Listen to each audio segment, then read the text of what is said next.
Okay, Chapter 4, Section 4, Indeterminate Forms and L'Hopital's Rule. In this section, we're going to revisit the ideas that we first studied in Chapter 2 when we're finding limits, and we're going to add to those concepts to be able to do some new limits that we weren't able to do before. Okay, but before we do that, I want to spend some time revisiting what it is we were doing in Chapter 2. What is a limit? What are we looking for? What are the different types of limits that we might face? For example, let's say that this graph is given to us. For the moment, let's ignore the equation for the function and just deal with the graph.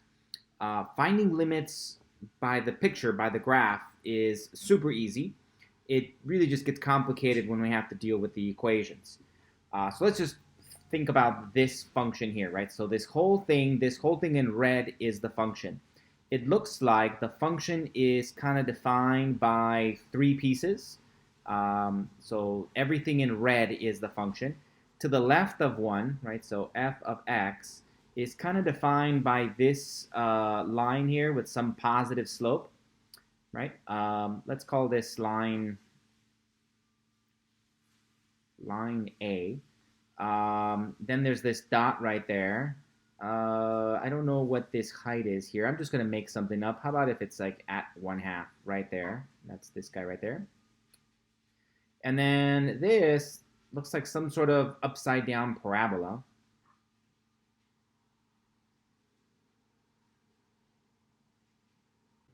So if I wanted to describe this graph, it would be something along these lines. It would be line A whenever the input values are strictly less than 1. So this would be 4 cases when x is strictly less than 1. For cases when x is strictly greater than 1, so for x is strictly greater than 1, we would kind of follow this parabola over here. And then for the specific case of when x equals to 1, then, well, it looks like it would be 1/2. Right? So this would be kind of like how we would describe it. Again, if we had specific equations, we might have an equation for this line. We might have an equation for this parabola. But for the moment, we're not going to worry about the actual equations. We're just going to kind of look at it and study the graph and learn from the graph. Okay, when we're dealing with limits, what we're interested in doing is figuring out a pattern of where the function is headed, where the outputs are heading as the inputs head toward a particular direction. So in this case, we might be interested in identifying the pattern that might happen to our function as x gets close to the number 1. So as we choose values of x in this direction, and maybe here and here and here and here, and they approach 1 from the right-hand side, and also maybe from this direction. So x is chosen there, and then there. As we choose values from either side, the output is going to get closer and closer and closer to something. So in this particular case, we see that from the left-hand side, the outputs are getting really, really, really, really close to the number 2, right? Remember that in limits, we don't care about what happens at the actual number. We care about where is it going as we go there. So here we would maybe write something like this. The limit as x approaches to 1 from the left-hand side, from one direction, of our function f of x. From the picture, it looks like they're heading toward the number 2. This limit equals to 2.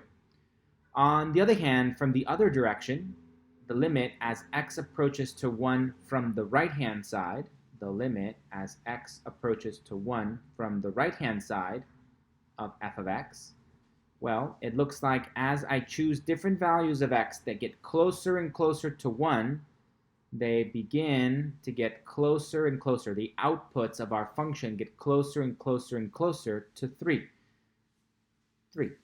Okay? So the left-hand limit of this function as x approaches to 1 from the left-hand side is equal to 2. the limit as x approaches to 1 from the right-hand side of the function approaches to 3, these do not match. So in this particular case, we would say that the unrestricted limit, right, kind of because of both of those things, the limit as x approaches to 1, and then we don't put a direction. We say the unrestricted limit, it can approach 1 from either direction of our function, well, we would say it does not exist, right? Because there isn't a specific number it goes to. Sometimes it's heading toward 2, sometimes it's heading toward 3, depending on which side of 1 you select a value of x.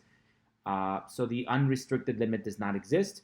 If you at least, however, restrict yourself to only choosing values to the left of the 1, so you're approaching 1 from the left-hand side, then that limit does exist. It approaches to 2.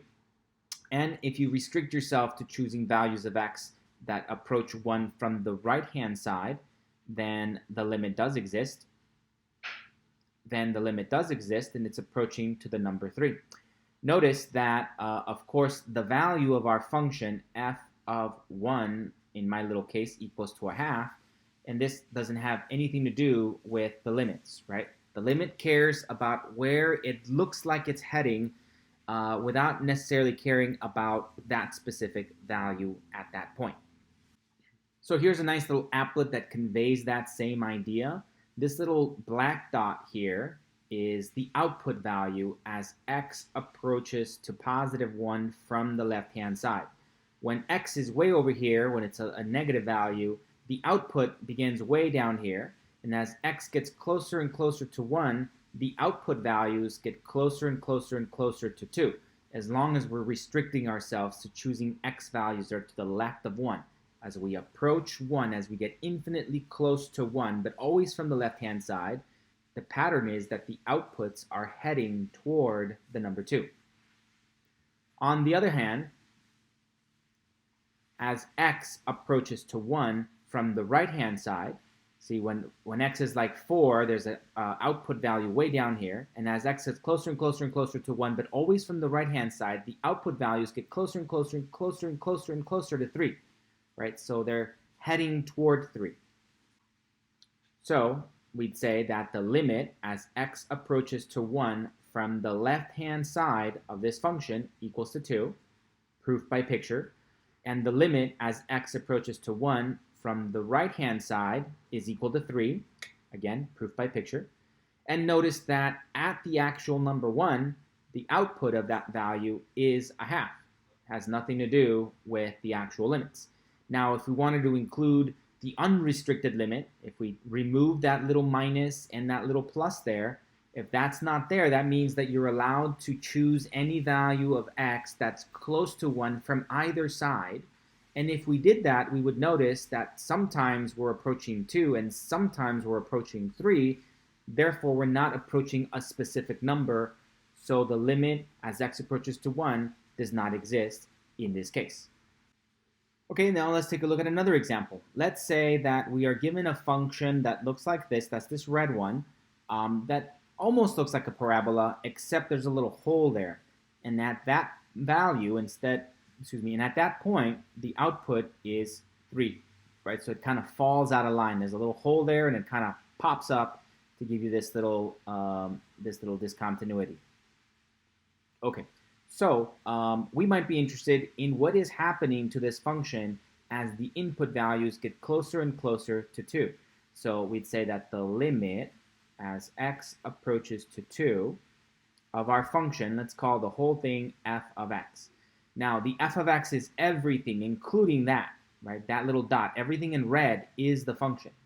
So anyway, okay, so the limit as x approaches to 2 of f of x.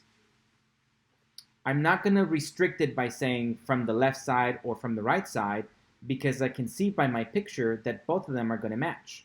No matter which value of x I choose, as long as I choose an x value, say from there, and then maybe choose a second value from there, and then another one, and another one, and another one, and another one, right? As the x values selected get really, really infinitely close to 2, I can see that my output values are going to travel and get closer and closer and closer and closer and closer and closer and closer to this value here, which I'm presuming is the number 1, right? This guy right there. Okay, so I can tell, proof by picture again, that the limit as x approaches to 2 of this function is going to be equal to the number 1, right? And again, note that the actual value of my function at 2 is equal to 3. And that's okay. The limit exists. The limit cares about the pattern of where the values, the output values are heading, right? What it looks like. It looks like it's heading that way, right? If all we had was these black dots, right? All these black dots here, that's all we had, and you were asked to guess what's going to happen at that point, well, I think most reasonable people, the most reasonable guess would be that it's going to be right there, that it's going to be an output of 1 would be a good guess based on all these other black dots that are heading there. The fact that at that actual point, the real answer is way up here has nothing to do with the pattern that we've established, right? So the limits care about what it looks like, not what it actually is. And it looks like it's heading toward 1. Okay, so that same applet helps us visualize that. These two little black dots represent the outputs as we choose values of x that get infinitely close to 2 from either side. So either a little bit less than 2 or a little bit more than 2. As we approach 2 from either direction, they're both squeezing into this value. They're getting infinitely close to 1. So the limit as x approaches to 2, unrestricted, of f of x equals to 1. Right? And again, it doesn't matter that the actual value at 2 is a 3. Okay, here's another example we might run into, something that looks like this. This function has a vertical asymptote at 2. Right, so let me put it in green. So this function has a vertical asymptote at x equals to 2. At x equals to 2. So as we let x values be selected that get infinitely close to the number 2 from either direction, unrestricted, we see that the output values are just going to climb higher and higher and higher and higher and higher. The closer you get to 2, the higher this climbs, right? It grows toward infinity. This direction grows toward infinity. It gets infinitely large. No matter how big of a number you choose, I can always think of a number that's so close to 2, so infinitely close to 2, that its output value will be bigger than any number you can think of. Right? That's what that means, that it's going toward infinity. So we write that down by saying that the limit as x approaches to 2 of my function f of x, remember everything in red is my function, is equal to positive infinity. Now this means that it doesn't exist because it's not heading to a specific number. This is same as a does not exist answer, except that it just gives you a little bit more information. It tells you how it doesn't exist. It doesn't exist in the form that it goes toward positive infinity. In the example that we did earlier, where we had the unrestricted limit, and in one direction it headed toward 2, in the other direction it headed toward 3. In that case, it didn't exist for a different reason, right? The left limit didn't match the right limit.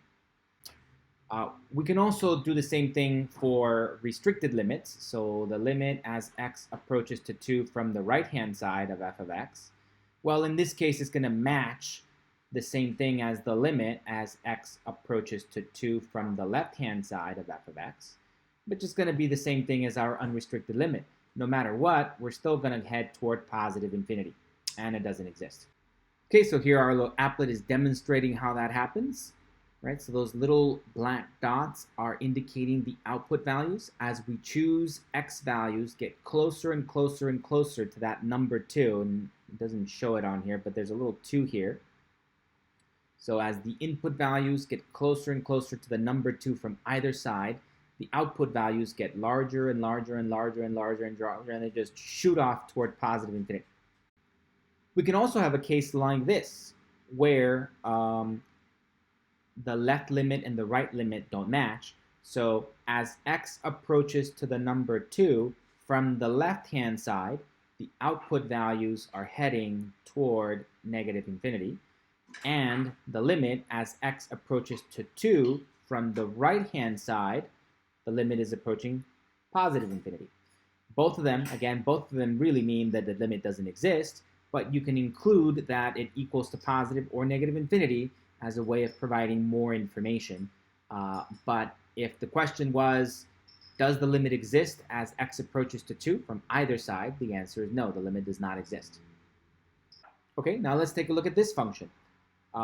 Remember that so far we've only been looking at cases with x approach some specific constant, and we could have a case where as x approached that constant, maybe the limit does exist, maybe only one side limits exist, but not the unrestricted limit. It could be that the limit goes off to positive or negative infinity. And then the other thing we studied back in chapter 2 is cases where we're looking to see what happens to the function as x goes out to positive or negative infinity. So this time we're considering the outputs of our function as x grows toward positive infinity, or the outputs of our functions as x goes toward negative infinity. So we can see from this graph that as we approach, as the input values, as x approaches negative infinity, the output values seem to be getting closer and closer and closer and closer to 0, right? So that's the limit as x approaches negative infinity of this function would be 0. On the other hand, in this direction, it looks like the limit as x approaches positive infinity, looks like the output values seem to be getting infinitely close to the number 2. Okay, so remember the function itself is everything in red, including this dot, right? This little dot right there indicates that when we want to evaluate our function at 0, the output is negative 2. So from this picture, this seems to be shooting off toward infinity. So I would write down that the limit as x approaches to 0 of my function side, right? So it's a does not exist, does not exist. And again, note that the actual value of my function at 0 seems to be negative 2. Okay, so this is the cases where we're letting x approach a specific constant, the limit as x approaches a constant from either side. So we were selecting values of x that danced around that number. It's unrestricted, so either side. So as x approaches to 0, right, as x got closer that way and x got closer that way, I choose values, values, values. I would see that my outputs are just heading toward positive infinity. Good. Okay, on the other hand, we could analyze the cases where we're letting x go toward positive infinity. So the limit as x approaches to positive infinity as the input values of my function, as we're choosing values of x there, and they keep going that way. Another x there, another x there, another x there. We keep choosing x values that way until we go toward infinity. Is there a pattern for the output? And this graph seems to be indicating that as we choose input values that get infinitely large, the output values seem to get infinitely close to 2. Right? This is converging toward 2. So the limit as x approaches to infinity of my function f of x is equal to 2. On the other hand, in the other direction, as I choose x values that get closer and closer to negative infinity, maybe an x value there, an x value there, an x value there, right? We go that way until we go toward negative infinity. It looks like my output values are getting closer and closer and closer and closer to the x-axis, which means they're getting closer and closer to 0. So we would write down that the limit as x approaches to negative infinity of f of x is equal to 0. Okay, so notice the distinction. Sometimes we have that the limit as x approaches some constant, and the thing we write down as the answer could be the infinity symbol, which means it doesn't exist. And then this, we might be in another thing we might consider is the cases where x is itself heading toward infinity, and we want to know where is the function headed, if it's heading to a specific value. right? Now, it's possible it doesn't head toward any specific value. Maybe it just shoots off toward infinity as well. So it doesn't necessarily have to exist. Okay, well, all of these were based on graphs. Let's take a look at a couple of other common graphs. Okay, so far we've only been looking at cases where a picture is given to you, a graph, not necessarily connected to any actual equation, and we're asked to find the limit based on the picture, so sort of proof by picture, and I hope that that's pretty easy to do. I think finding limits from a graph is very easy if you know what you're looking for. However, things get a lot more complicated when we have to deal with an equation instead of just a given picture or a given graph. So here's a couple of classic situations, basic equations in the some notation. So we have equations, we have graphs, and then the types of limit questions we might be asked. So for example, we might have just a straightforward straight line like this one. This is the equation y equals to x. And we might be asked to consider the limit as x approaches to 0 of this function x. So when we, again, in this case, maybe we graph it and study it. So if we are choosing x values that get infinitely close to 0 from either direction, we see that the graph is also approaching 0. That's why this is true. The limit as x approaches to 0, unrestricted, right? So it's from either side, of the function x equals to 0. On the other hand, what if we consider the case where x is heading out toward positive infinity? As the x grows toward positive infinity, we see that our output values are also going to grow toward positive infinity.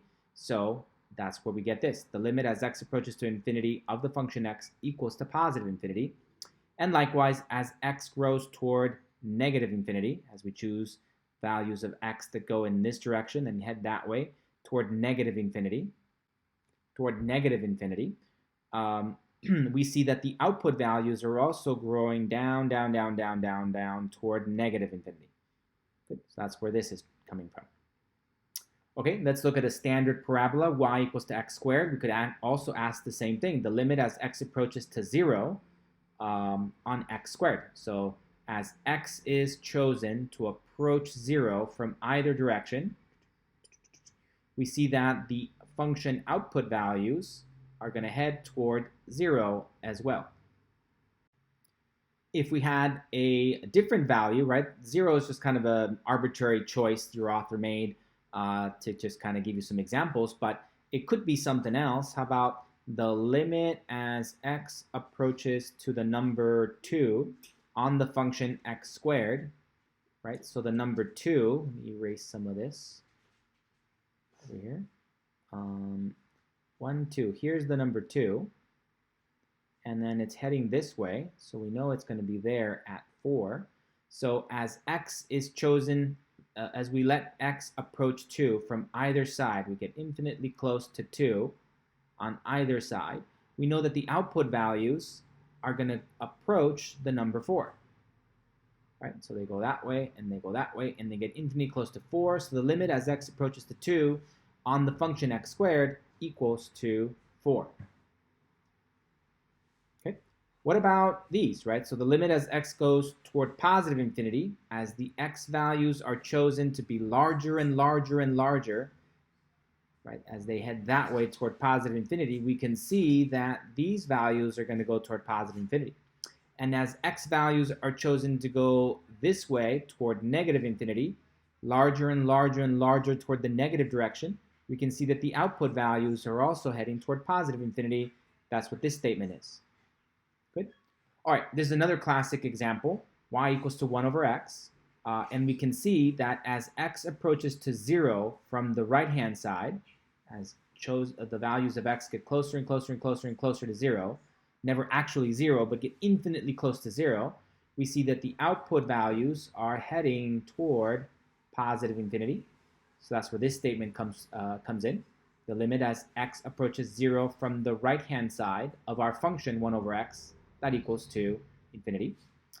The limit as x approaches to 0 from the left-hand side, so now as we approach 0 but always remain to the left of it, get closer and closer and closer and closer, but always to the left of it, we see that our output values are heading toward negative infinity. That's what that means. The limit, also the unrestricted limit, right? Now, if we just say get close to 0 from either side, sometimes it's going to be a large positive number, sometimes it's a large negative number. So we can't really say positive or negative infinity. We could just say it just doesn't exist, right? Again, to be clear, these two are also cases of does not exist, but at least we can give some information of how it doesn't exist. In this case, in the unrestricted limit, we can't even do that. Okay, and now the other kind of question, what if x is growing toward positive infinity? Very large numbers, infinitely large numbers. As I input infinitely large numbers, we can see that this is going to start heading towards 0. The output values head towards 0 as the input values head toward positive infinity. That's what this means. Good. And in the other direction, the same thing happens. As x grows toward negative infinity, in this direction, the output values grow toward 0. Right? And that's how we get that. Finally, we saw an example like this just a few minutes ago, but now we have an equation tied to it. This kind of graph is equal to 1 over x squared. And so we see that the limit as x approaches to 0 from the right-hand side of our function approaches to positive infinity. Right? It's infinitely large. Same thing happens from the other direction. The limit as x approaches to 0 from the left-hand side, so always approaching from the left-hand side, we see that the output values are still growing toward infinity. So the unrestricted limit as x approaches to 0 from either side is going to be infinity. And remember that all of these three cases still mean that it does not exist. Good. Okay, and then the limit as x approaches that way toward infinity, we see that the output values are heading toward 0. And as x approaches to negative infinity, we see that the output values are also heading toward 0. Okay, so again, hopefully proof by picture is pretty easy. We can identify where things are going by looking at the picture. Some of the most basic equations, we can easily graph it or at least sketch it and have some sense of where the function is going. But as you recall in Chapter 2, we very often are given very complicated equations, and we could use technology to graph the really complicated equations and then be able to tell what the result of the limit would be based on the graph. However, we don't always have the luxury of doing that, and proof by picture isn't really a proof at all. So we have to work with the equations. Right? We have to be able to look at an equation, work with it, manipulate it, use all the rules from Chapter 2 to be able to solve limits. Okay, so that's what we're doing in this section. We're going to come back and solve limits, but we are going to add to those rules. For example, again, back in Chapter 2, we might have been asked to find something like this. What is the limit? The limit as x approaches to 1 of x squared plus 4x plus 5 divided by x minus 1.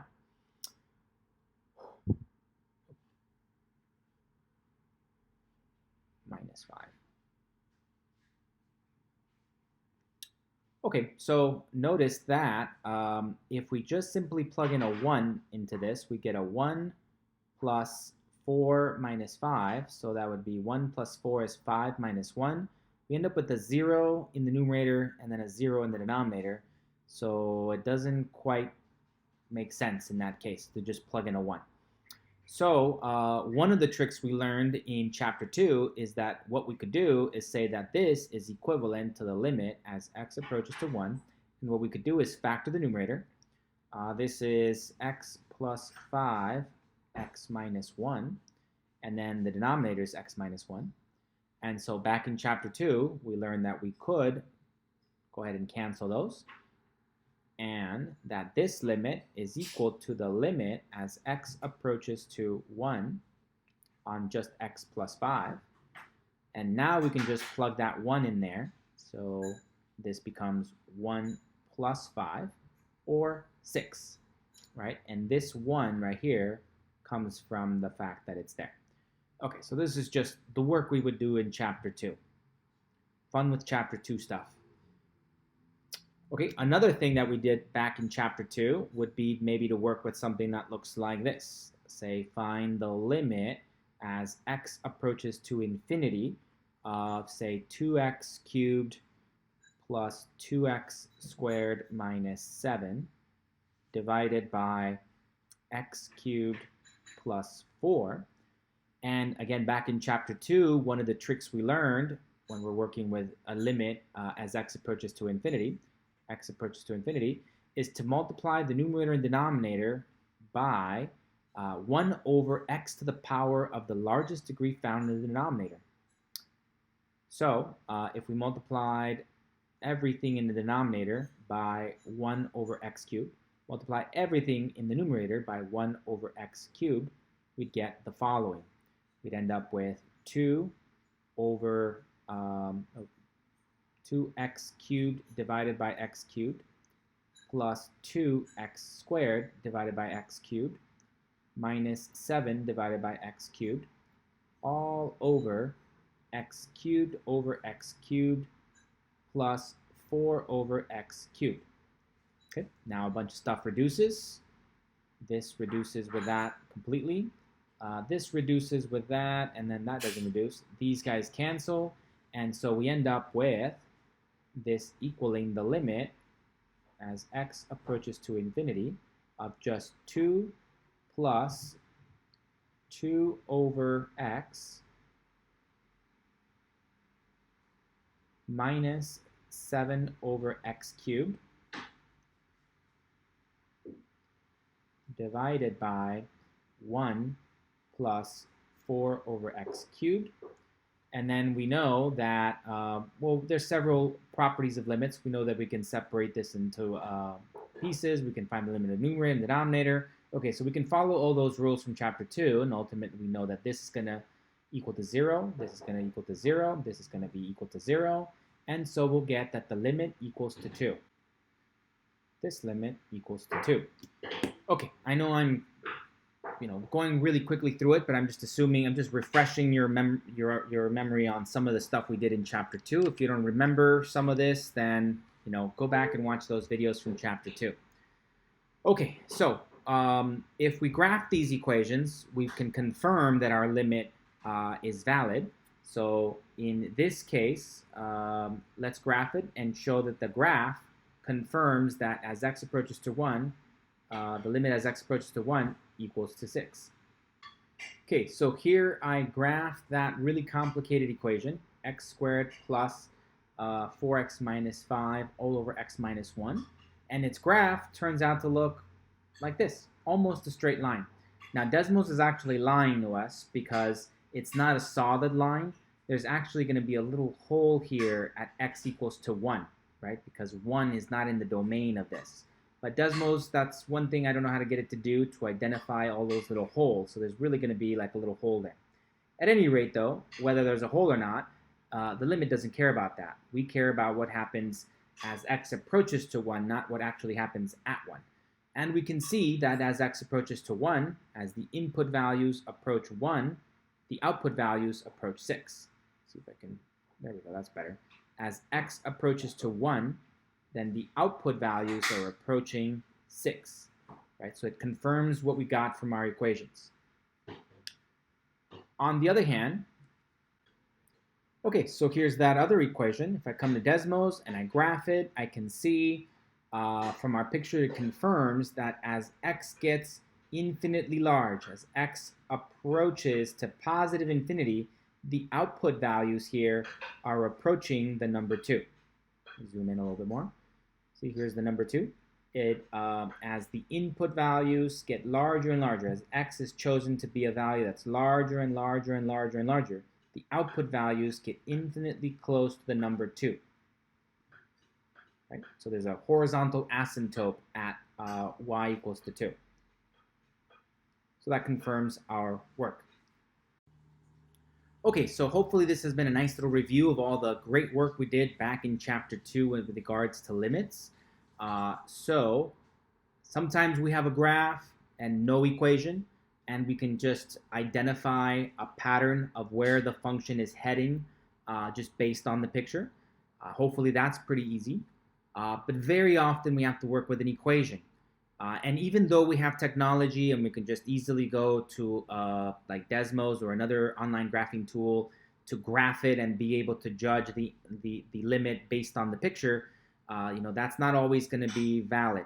We need to work with the equations. So we needed to learn rules on how to find those limits based on working with equations.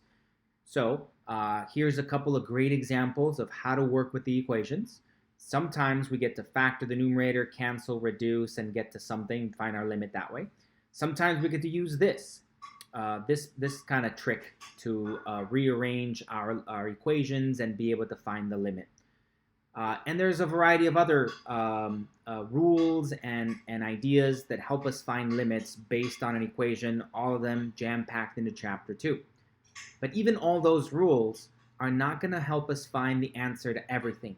There's going to be equations where none of the rules we've learned up to now will help us find that limit.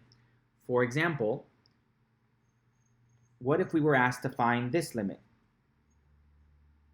The limit as x approaches to 2 on the function e to the x minus e to the second power on x minus 2. Okay, notice that if we just plug in a 2, we'll get a 0 in the denominator. And we plug in a 2 here, we'll get e to the second power minus e to the second power.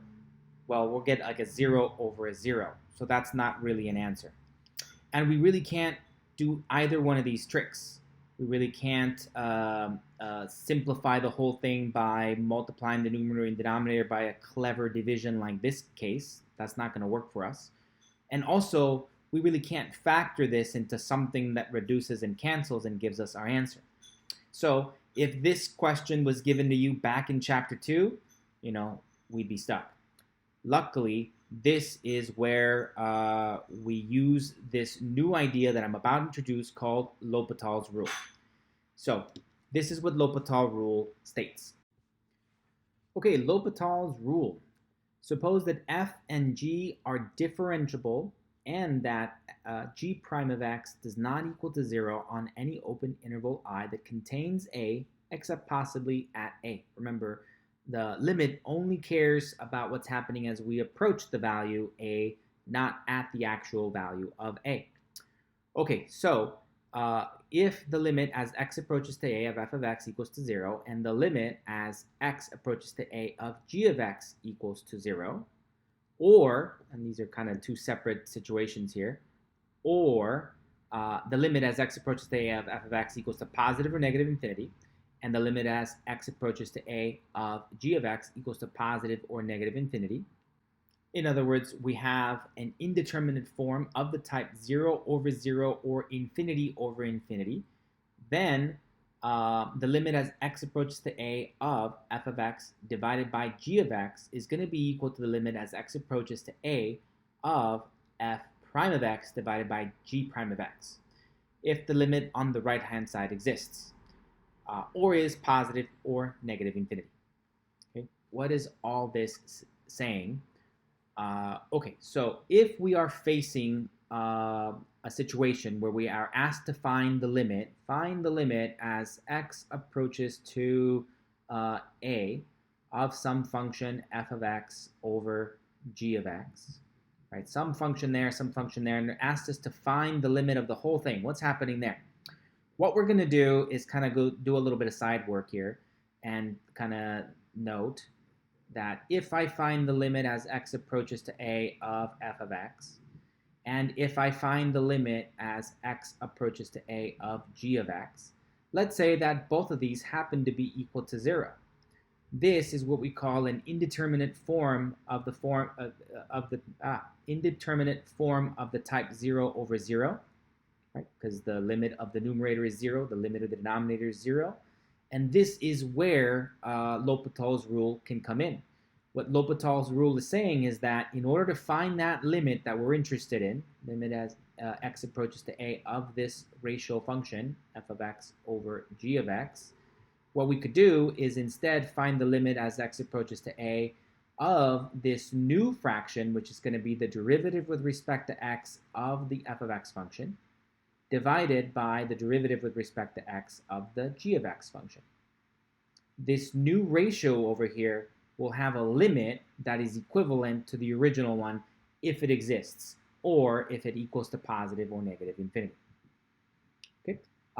Let's, for example, revisit the question I just had a minute ago. So I'm going to erase all of this. So, for example, just a minute ago, I wrote down this question. Find the limit as x approaches to 2 on the equation e to the x minus e squared all over x minus 2. Right? Find that limit.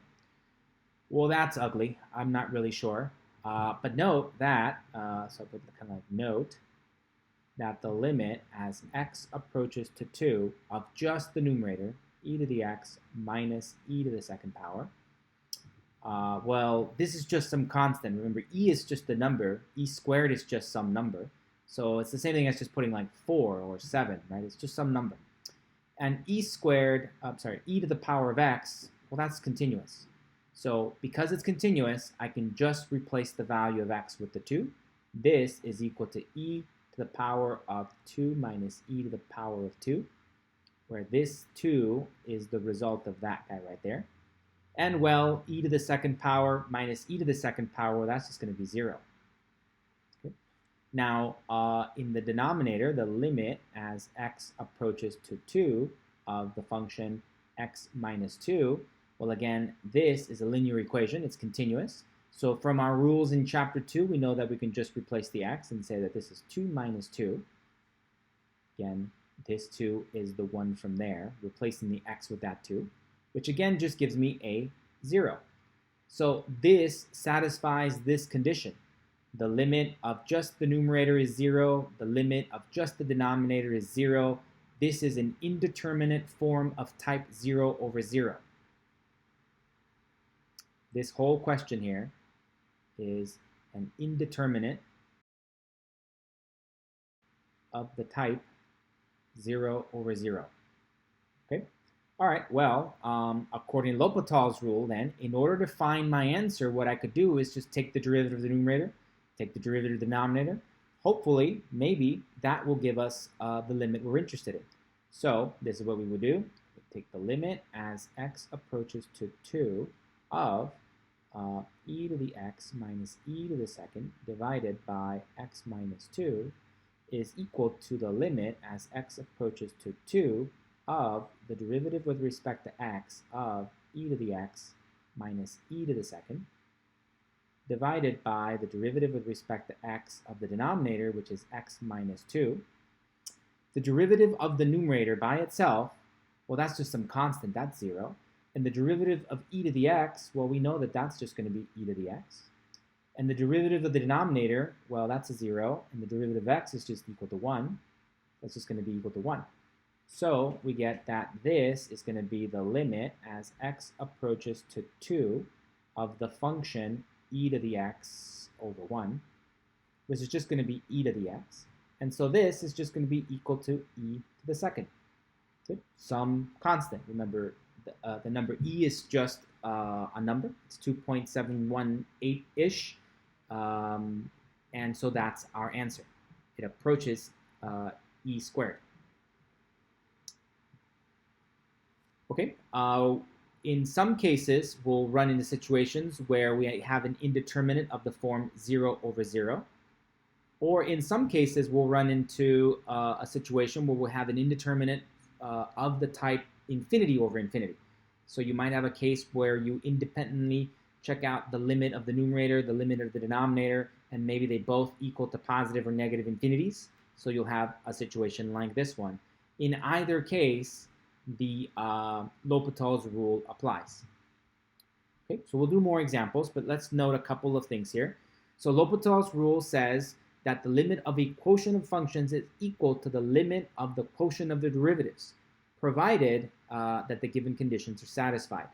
Oh, and also one more thing I forgot to note here. It's customary to kind of let the observer, say in this case me when I'm grading your test or something, to recognize why this is allowed. So it's pretty common to put like say something like an LH kind of thing, like right over the equal sign. That way we know that this is where you employed L'Hopital's rule, and that this limit is equal to whatever result we get over here, this limit, by L'Hopital's rule. Okay, so number one, L'Hopital's rule says that the limit of a quotient of functions is equal to the limit of the quotient of the derivatives, provided that the given conditions are satisfied. So it is especially important to verify the conditions regarding the limits of f and g before using L'Hopital's rule. Okay, and note number two, L'Hopital's rule is also valid for one-sided limits or for limits at infinity, both negative infinity or positive infinity. That is, we can replace the x approaches to a, can be replaced with the symbols x approaches to a from the right-hand side, x approaches to a from the left-hand side, x approaches infinity, or x approaches to negative infinity.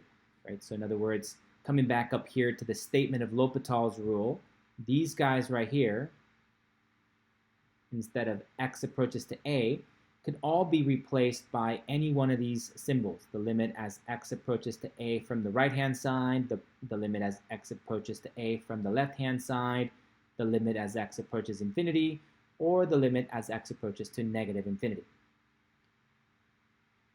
All right, let's do a few more examples. Okay, let's say we're asked to find this limit, the limit as x approaches -1 of this ratio, x plus 1 in the numerator, and x squared minus 7x minus 8 in the denominator. Let's first of all check the conditions for L'Hopital's rule.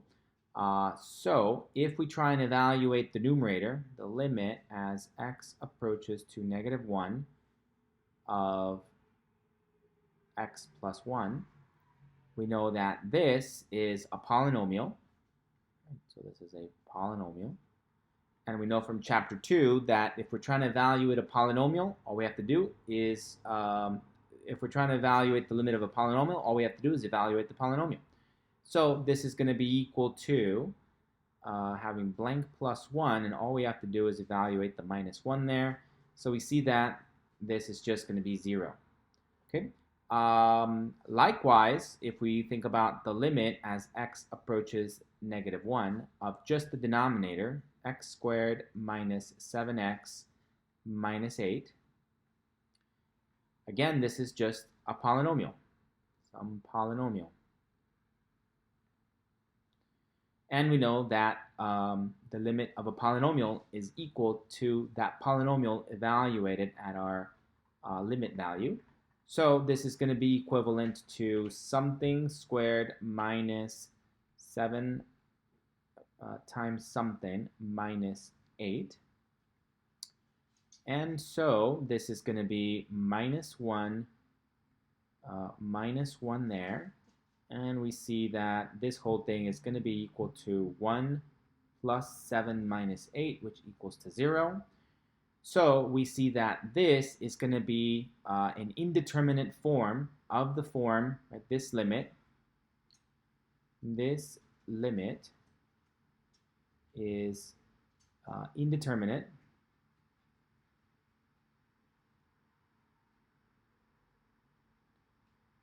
form of type 0 divided by 0, right? The limit of the numerator is a 0. The limit of the denominator is a 0. So we're going to attempt to solve this by L'Hopital's rule.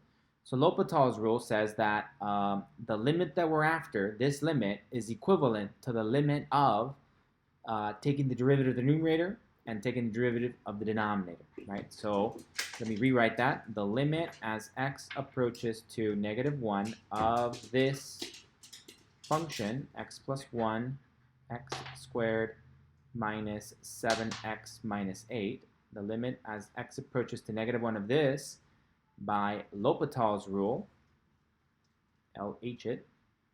L'Hopital's rule, says that this is going to be equivalent to the limit as x approaches to -1 of, and now we're going to take the derivative with respect to x of the numerator, and then separately the derivative with respect to x of the denominator, x squared minus 7x minus 8. Notice that this is not the quotient rule. We're not doing low d high minus high d low over the denominator squared we go. We're not doing that. This is just simply straightforward, the derivative of the numerator separate from the derivative of the denominator. So let's go ahead and take that derivative. This is going to be the limit as x approaches to -1 of, and then in the numerator, this becomes 1. Right? The derivative of the numerator on its own is just the 1, and the derivative of the denominator ends up being 2x minus 7.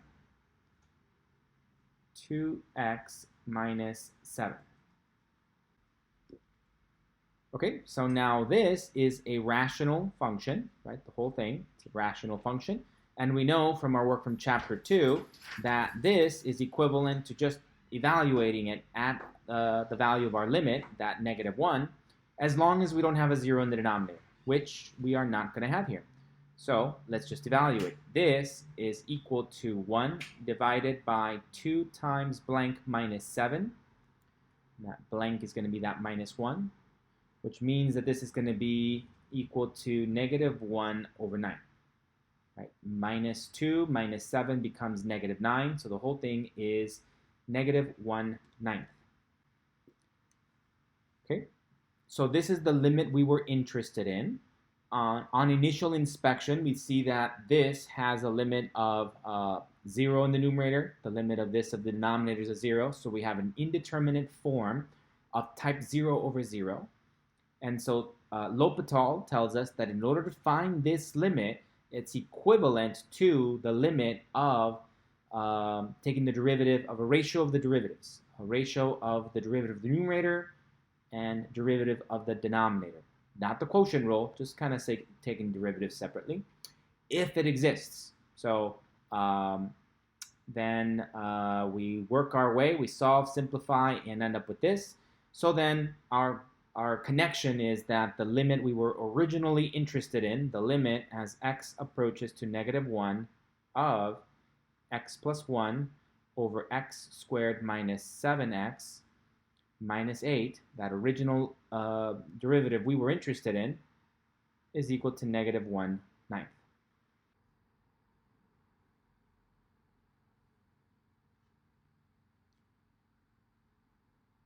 So note that this particular limit had an alternative way of solving it if we used chapter 5 techniques. Let me zoom into this little corner over here. We had an alternative way of solving this particular question. So note that if we have the limit as x approaches to -1 of x plus 1 over x squared minus 7x minus 8, another thing we could have done is said that this is equivalent to the limit as x approaches to -1 of, and then factor the denominator. We would have gotten an x plus 1 times an x minus 8, multiplying this, so that's x squared minus 8x plus 1x gives me that minus 7x minus 8, so we get this. And now we can reduce these, and what we have left over is the limit as x, this is the limit as x approaches to -1 of 1 over x minus 8. Again, a rational function. We know we can just evaluate this to get our answer, get our limit. And so this becomes 1 over, and then we plug in that -1 minus 8. Minus 8 give me -1 over 9.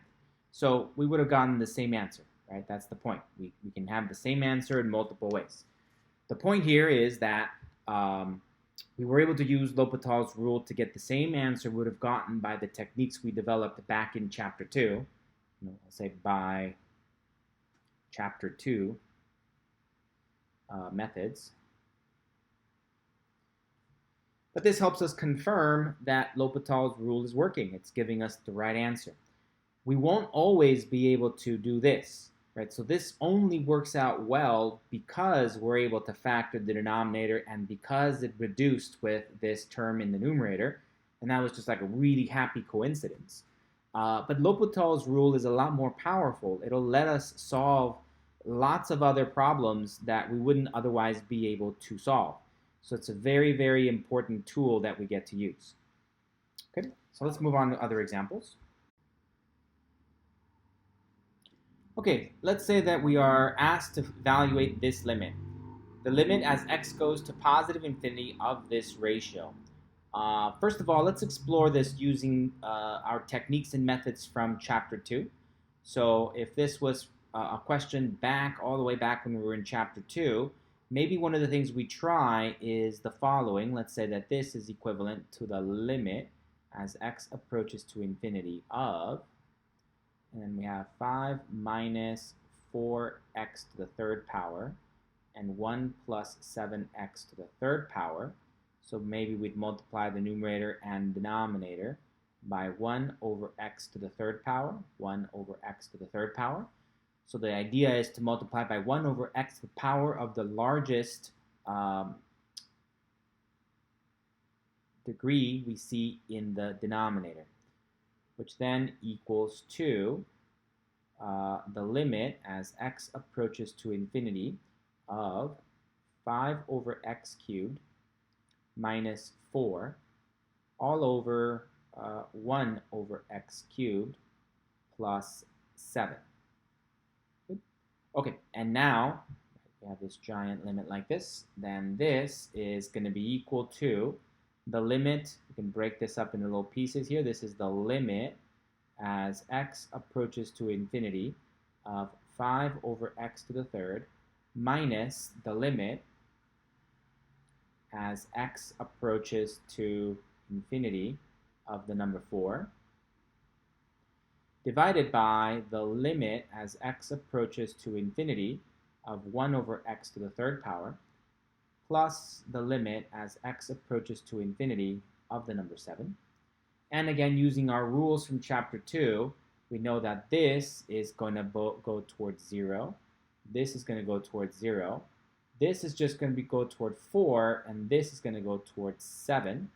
So we end up with 0 minus 4 divided by 0 plus 7, or just negative 4/7 as our limit.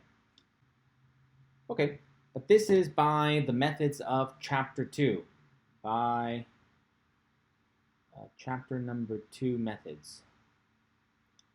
Now let's try doing it by a newly discovered L'Hopital's rule and confirm that we get the same answer. So let me start all over. So let's say, again, that I have, that I'm interested in this limit, the limit as x approaches to infinity of 5 minus 4x to the third power over 1 plus 7 x to the third power.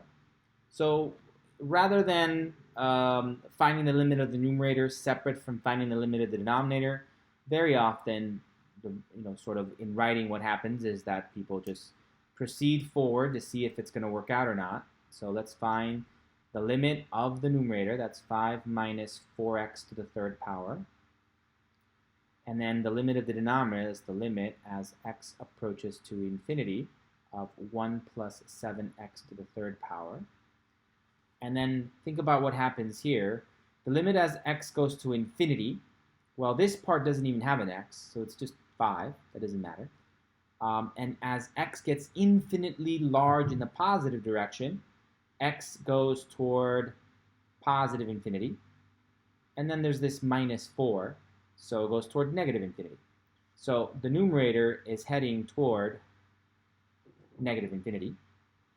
In the denominator, numbers, the inputs are getting infinitely large in the positive direction and then getting cubed. Well, that just makes it an even larger positive number. Times 7 makes it an even larger positive number, plus 1 makes it an even larger positive number. This denominator is heading toward positive infinity. So this is an indeterminate of the form. Right, so this limit is an indeterminate form.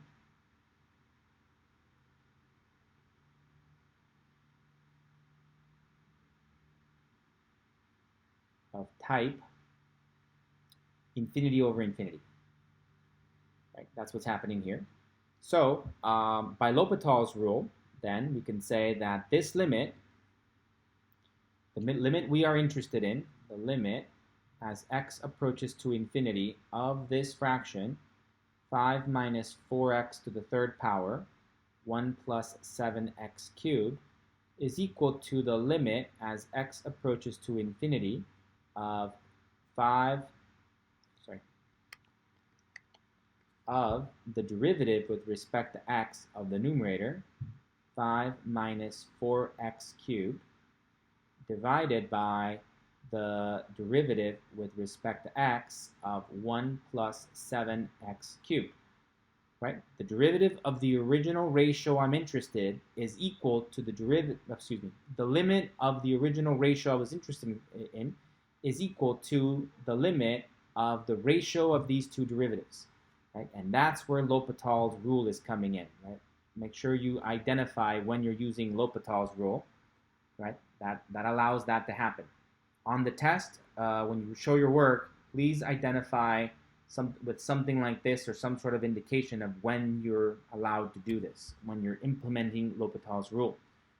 Okay, so now this then becomes equivalent to the limit as x approaches to infinity of this ratio, which is going to be 0 minus 12, so minus 12x squared. And in the denominator, we'll have 21 x squared. Now these x's cancel. And we're left with just the limit as x goes to infinity of just negative 12 divided by 21, just a constant. So the answer is just that constant, negative 12 divided by 21, which can be reduced as 4/7. So 3 goes into 12 4 times, 3 goes into 21 7 times. So we have our answer is negative 4/7.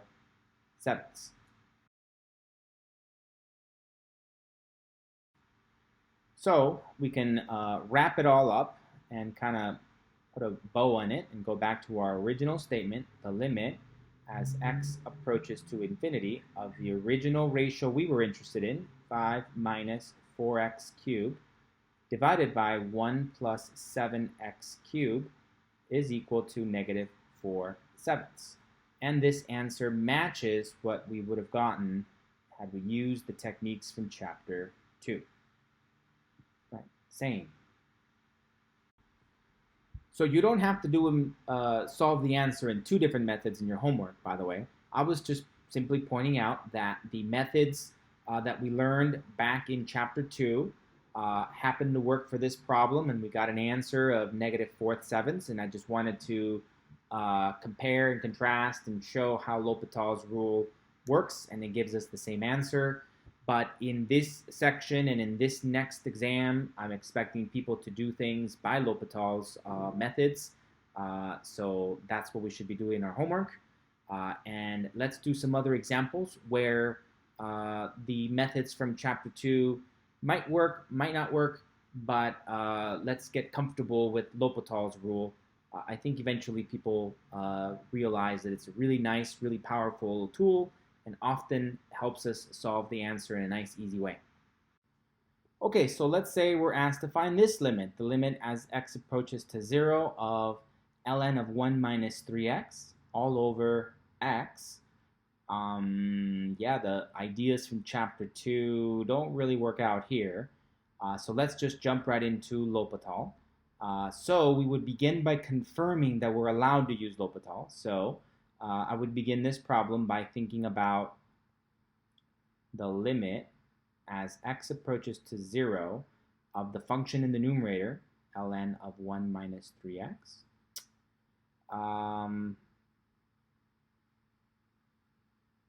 and then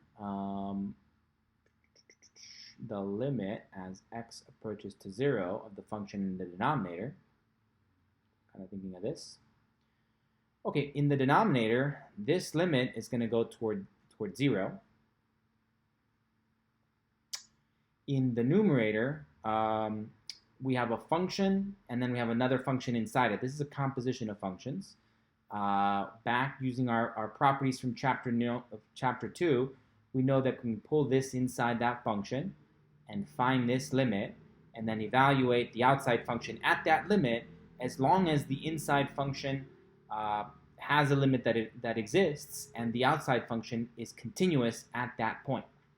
Right? So this is equivalent to ln of the limit as x goes to 0 of 1 minus 3x, like that. So we just kind of think about the limit inside the argument of the ln function.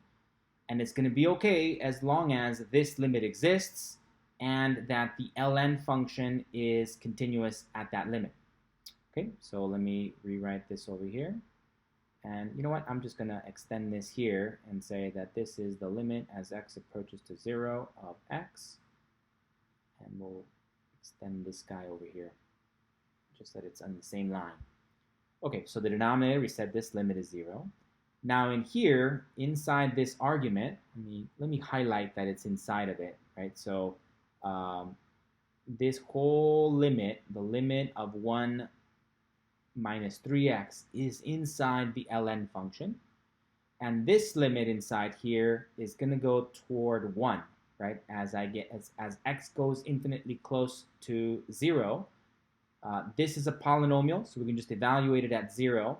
So this is going to head toward 1. And then the ln function is continuous at 1. And so the whole thing is going to go toward ln of 1. This whole thing goes toward ln of 1. And ln of 1 is 0. So this is an indeterminate form of the type 0 over 0.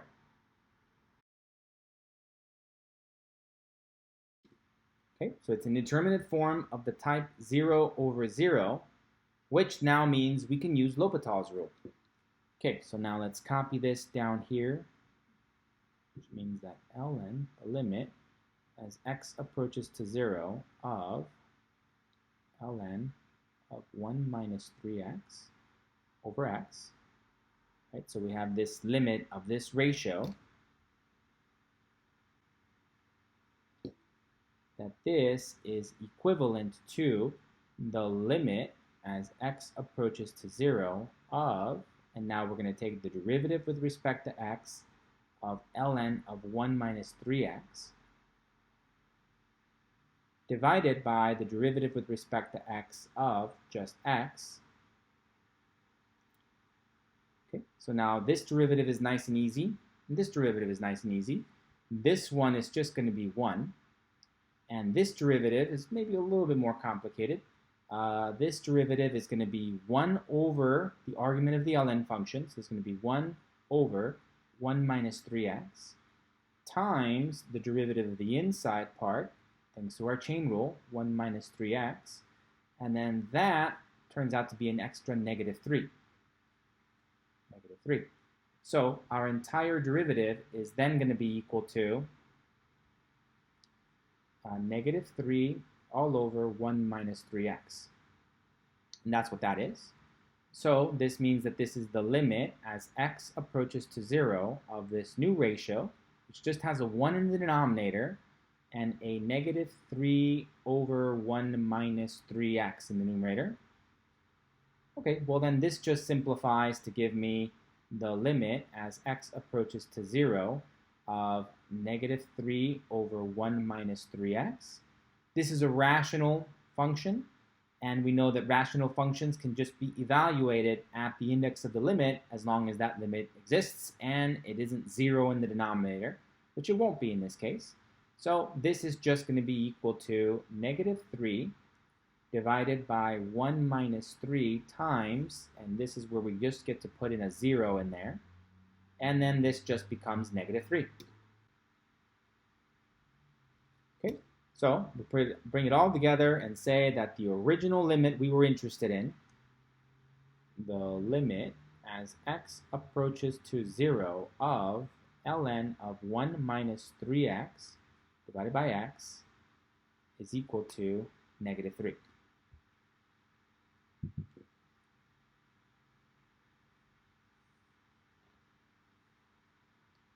Ooh, I forgot to identify when I used L'Hopital's rule, so LH, right there. That's when I used it.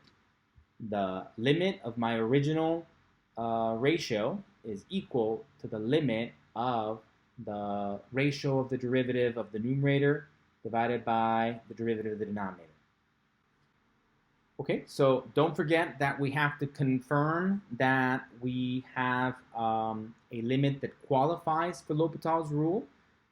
We have to check the limit of the numerator, the limit of the denominator, and we must have something that is either of the type 0 over 0 or infinity over infinity, plus or minus. If we have an indeterminate of one of those two forms, then we can apply L'Hopital's rule. Don't forget to be very careful with the notation.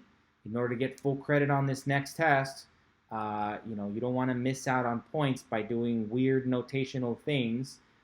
Even if you have the right idea, I can only grade what's in front of me and what you've written down, so don't accidentally write things down that aren't true. So be careful with the notation. The limit, the original limit of the ratio we were interested is equal to the limit of, and then it's the derivative of the numerator divided by the limit of the denominator. Right? Then you can simplify, reduce, you can use our methods from chapter 2 at that point, and hopefully you get to a nice answer at that point. Okay, let's try a couple more. Okay, let's pick a few out from the exercises at the end of the section. How about number 24? Okay, so find the limit as t goes to 0 of 8 to the t power minus 5 to the t power all over t. Remember that anytime we have an exponential of this form, right, anytime we have some function y equals to some base to the power of t, well, let's go with x. I remember it this way. Y equals to b to the x power, where b is strictly greater than 0, but also b does not equal to 1. So whenever we have these cases, then the graphs will either have this sort of a shape where they go this way, like that, or they might have the opposite where they go like this. But no matter what, they always go through the same point of 0, 1. They always go through the same point of 0, 1. Okay, so in other words, we know that this is equal to the limit as t goes to 0 of 8 to the t power minus the limit as t goes to 0 of 5 to the t power divided by the limit as t goes to 0 of t. And in the numerator, this will go toward 1, this will go toward 1, and this will go toward 0, of course. And we end up with 1 minus 1 over 0. This is going to be an indeterminate of the form. Indeterminate form of type 0 divided by 0. Okay, so that means that L'Hopital's rule applies. So let's go back over here. There. So let's go back to the limit we're interested in. The limit as t goes to 0 of this ratio, which is 8 to the t power minus 5 to the t power divided by t, thanks to L'Hopital, is equivalent to the limit as t goes to 0 of the ratio of their derivatives. So this would be the numerator, derivative with respect to t, of 8 to the t power minus 5 to the t power divided by the derivative with respect to t of the denominator, which is this t. Okay. So now that derivative is easy to find. This is going to be the limit as t goes to 0 of the derivative of 8 to the t power is 8 to the t power times ln of 8 minus the derivative of 5 to the t power, that's going to be 5 to the t power times ln of 5.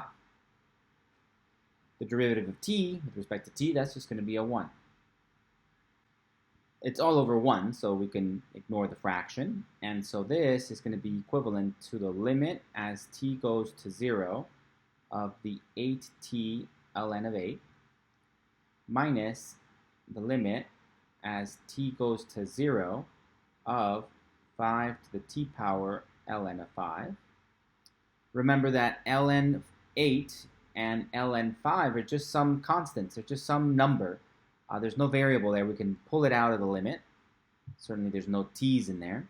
So this is equivalent to ln of 8 times the limit as t goes to 0 of 8 to the t power minus ln of 5 times the limit as t goes to 0 of this ln 5. So these two limits approach 1, as we've seen before. These two limits approach 1. So we're left with just ln 8 minus ln 5. ln 8 minus ln 5. And by properties of natural logs, we know that if we're subtracting two natural logs, that's equivalent to natural log of 8 divided by 5. So that's a perfectly good answer, or we can get our calculator out and get a more precise one. But let's bring it all together. Let me zoom out. Let's take a look at the big picture here. So here is the original limit that I was interested in.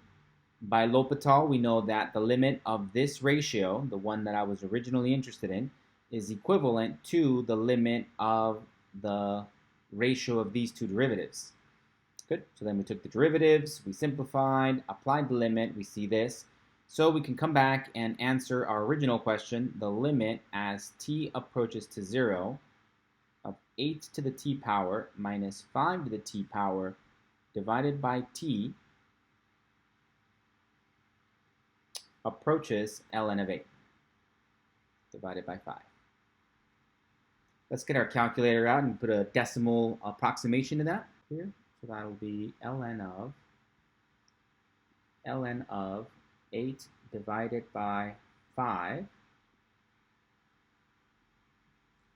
So it's 0.47, 0.47, approximately 0.47 is what we're getting.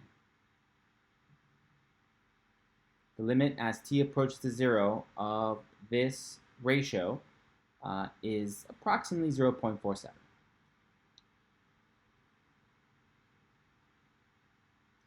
Let's use Desmos to confirm that a graph is consistent with these results. Okay, on Desmos, I typed in my equation here, and this is the graph that I'm getting.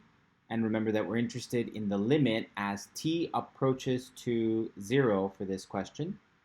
So as the input values approach 0 from either direction, where is the graph headed? So let's zoom into here and see what happens. And it looks like it's right below the 0.5. And if I graphed the point 0, comma, ln of, parentheses, 8 divided by 5, put it in red. There it is. We would confirm that this point, 0, comma, ln of 5/8, that point, is where they're headed, right? That's where these values are headed. Now, Desmos is kind of lying to us a little bit. If you look at this, it almost looks like it's a solid graph right there, but it's not. If we look at this equation, we know that this is being divided by 0. It's undefined there. So really, this should have a little hole there. I just don't know how to make Desmos do that. So there should be like a tiny little hole right there because it's undefined there. So this red dot should represent a hole where this function is. And remember that the limit doesn't care about the actual value at t equals to 0. We're trying to figure out where is the graph heading. So from either direction, we can see that as the inputs get closer and closer to 0 from either direction, the output values of our graph get infinitely close to this value, which is the result of this, right? And that's consistent with what we got in our answer. All right, let's pick out another question. Let's have some fun with some trig equations. We haven't done anything with trig. How about number 30?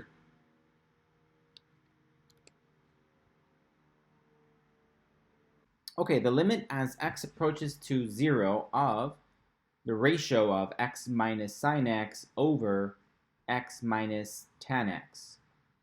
Okay, so this is going to be equivalent to...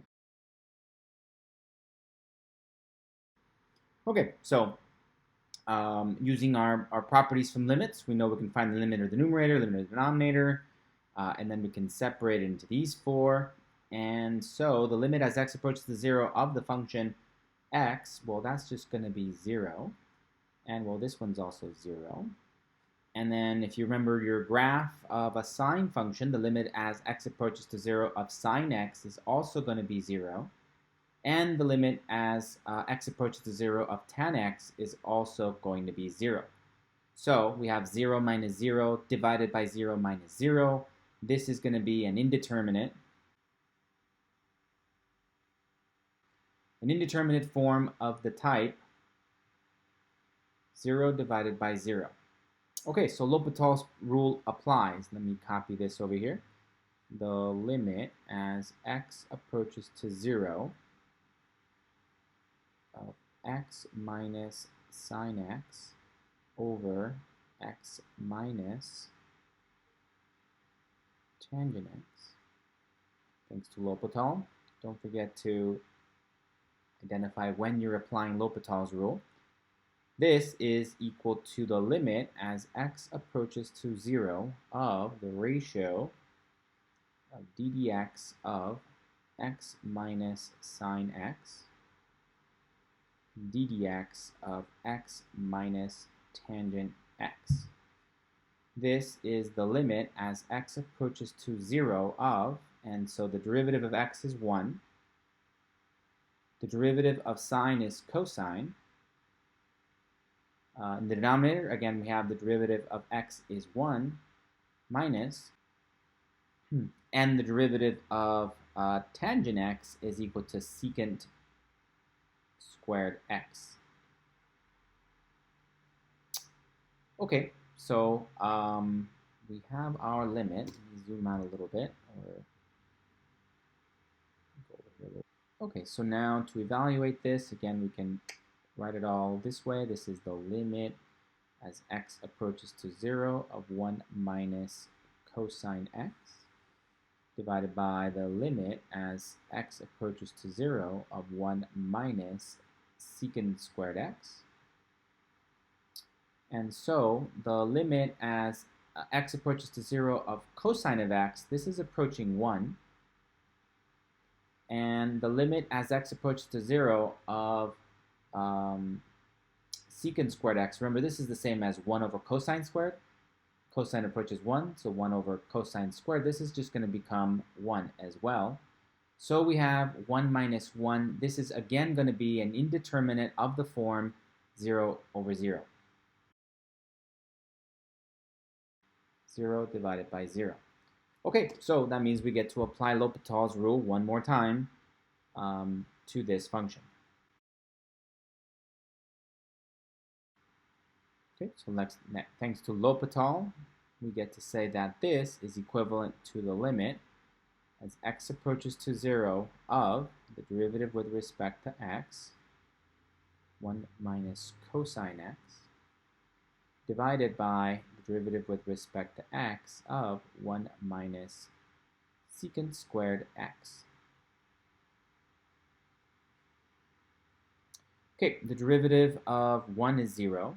The derivative of negative cosine is going to end up being positive sine. This is going to end up being negative, well, I'll just say 0 minus, so this will end up being equal to the limit as x approaches to 0 of negative sine x divided by, well, this is just going to be 0, and then the derivative of secant squared x is equal to 2 times secant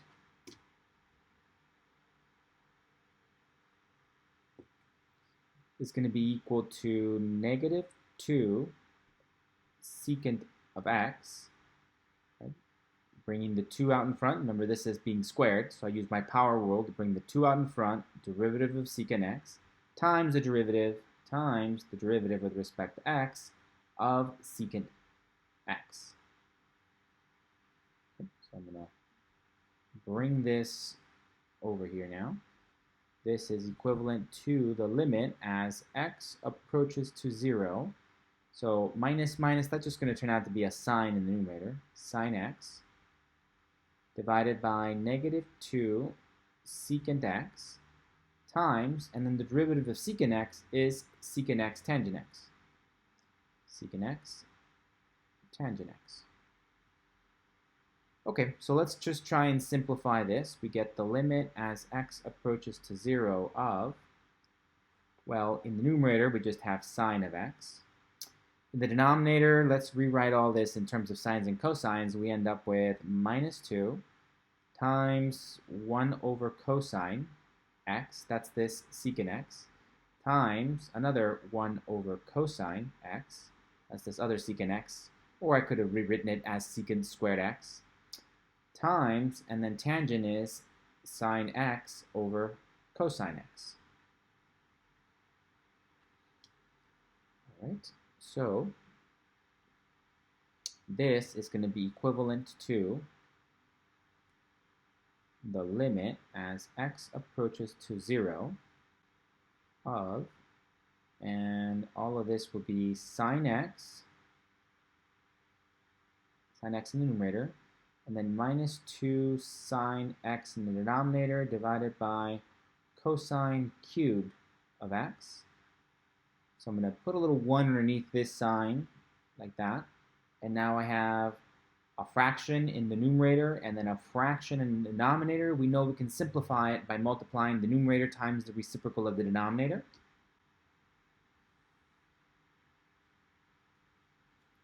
So this is equal to the limit as x approaches to 0 of, and this will be sine x over 1 times cosine cubed x over negative 2 sine x, which now, of course, the sine x's cancel, and we're left with the limit as x approaches to 0 of negative 1/2 cosine cubed of x, and as x approaches to 0, cosine approaches to 1, so this is equivalent to negative 1/2 times 1 cubed, which just gives you negative 1/2. Okay, so this was a really long problem that involved using L'Hopital's rule more than once. So we were initially asked to investigate this ratio here, the limit as x approaches to 0 of this ratio. We begin by evaluating the limit as x approaches to 0 of the numerator, the limit as x approaches to 0 of the denominator. We see that we end up with an indeterminate form of the type 0 over 0. It's important to identify that so that we know that we're able to apply L'Hopital's rule. It's got to be an indeterminate form of the type 0 over 0 or infinity over infinity. We'll look at other types in a minute. Okay, so we apply L'Hopital's rule. We get the limit as x approaches to 0 of the ratio of the derivative of the numerator divided by the derivative of the denominator. And so that leads us to this. Often we apply L'Hopital's rule once and then we get an answer, but here, again, we end up with another indeterminate form of the type 0 over 0. I should have written this over here.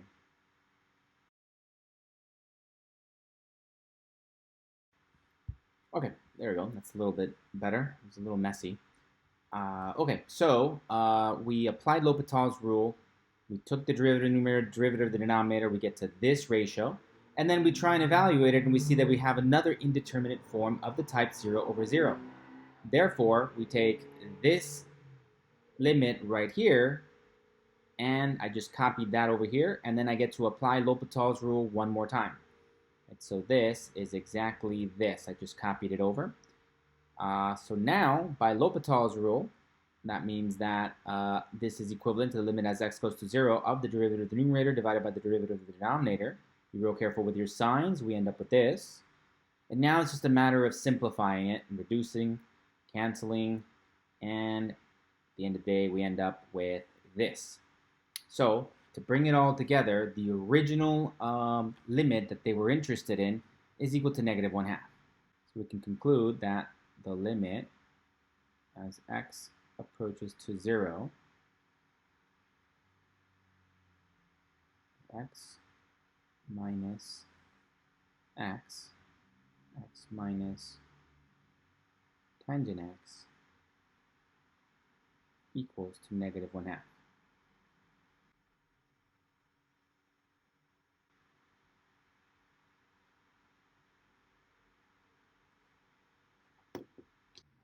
Okay, so now let's type this into Desmos and see or confirm that our graph makes sense and that our results are consistent with the graph.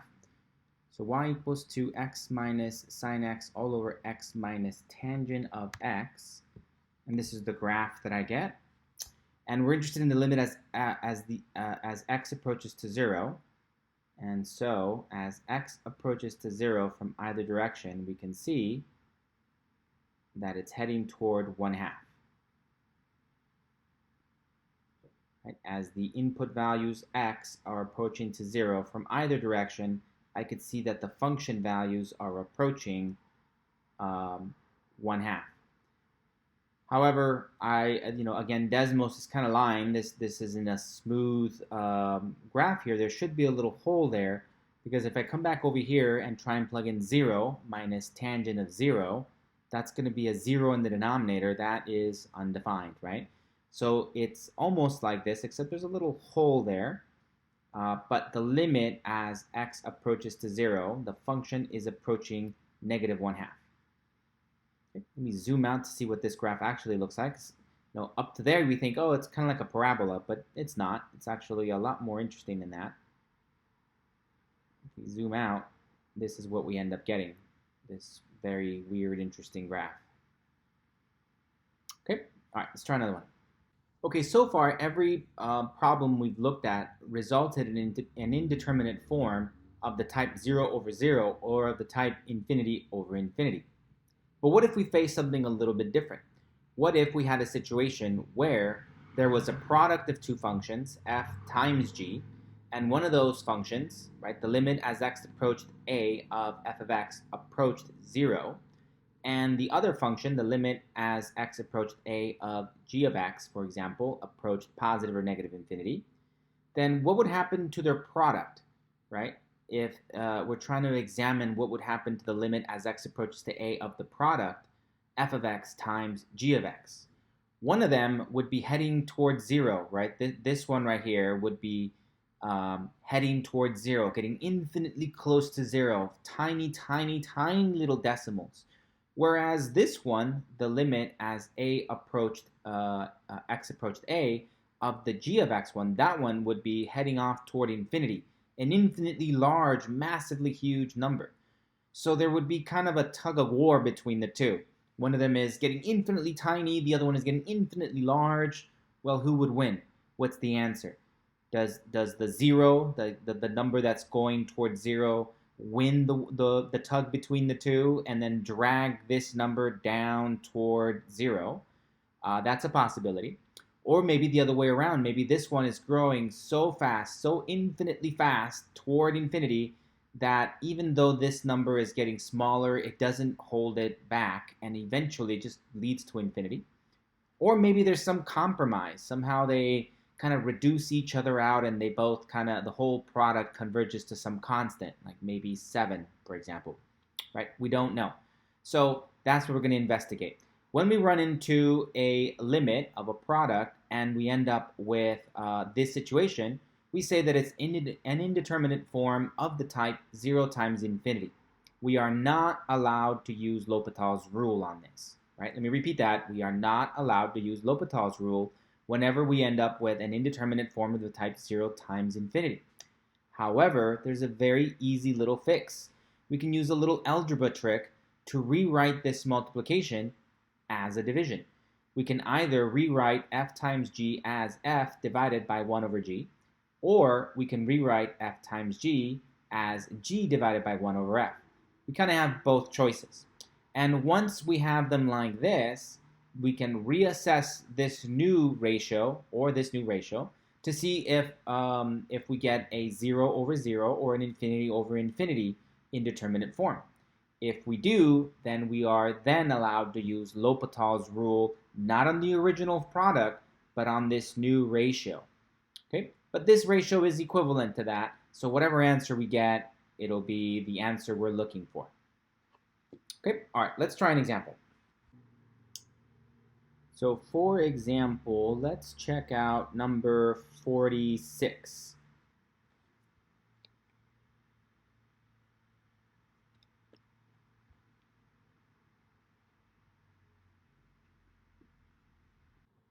Okay, so the limit as x approaches to negative infinity of the product x times ln of 1 minus 1 over x. Okay, so this is a multiplication, right? It's a product. So as x approaches to negative infinity, this is heading toward negative infinity. Let's rewrite this. This is the limit as x approaches to negative infinity of x. Well, this is just heading toward negative infinity. Right? It's getting infinitely large in the negative direction. And then this one, well, this is the limit as x approaches to negative infinity of ln of 1 minus 1 over x.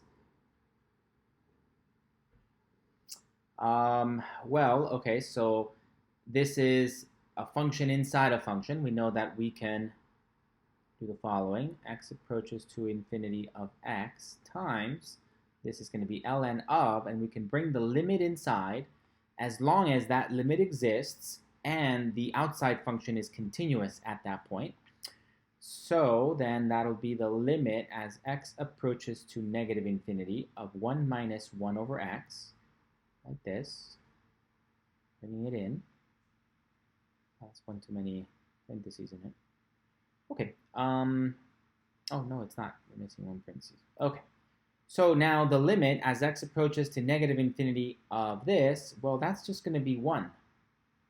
Right? This guy just heads toward 1 because this heads toward 0. So it becomes 1 minus 0, just 1. And ln is continuous around 1. And so the whole thing just converges toward ln of 1.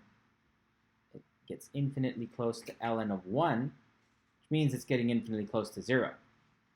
Okay, so we have this product where one of them, this term, is heading toward negative infinity, infinitely large in the negative direction, whereas this one, this whole term, is getting infinitely small, heading towards 0.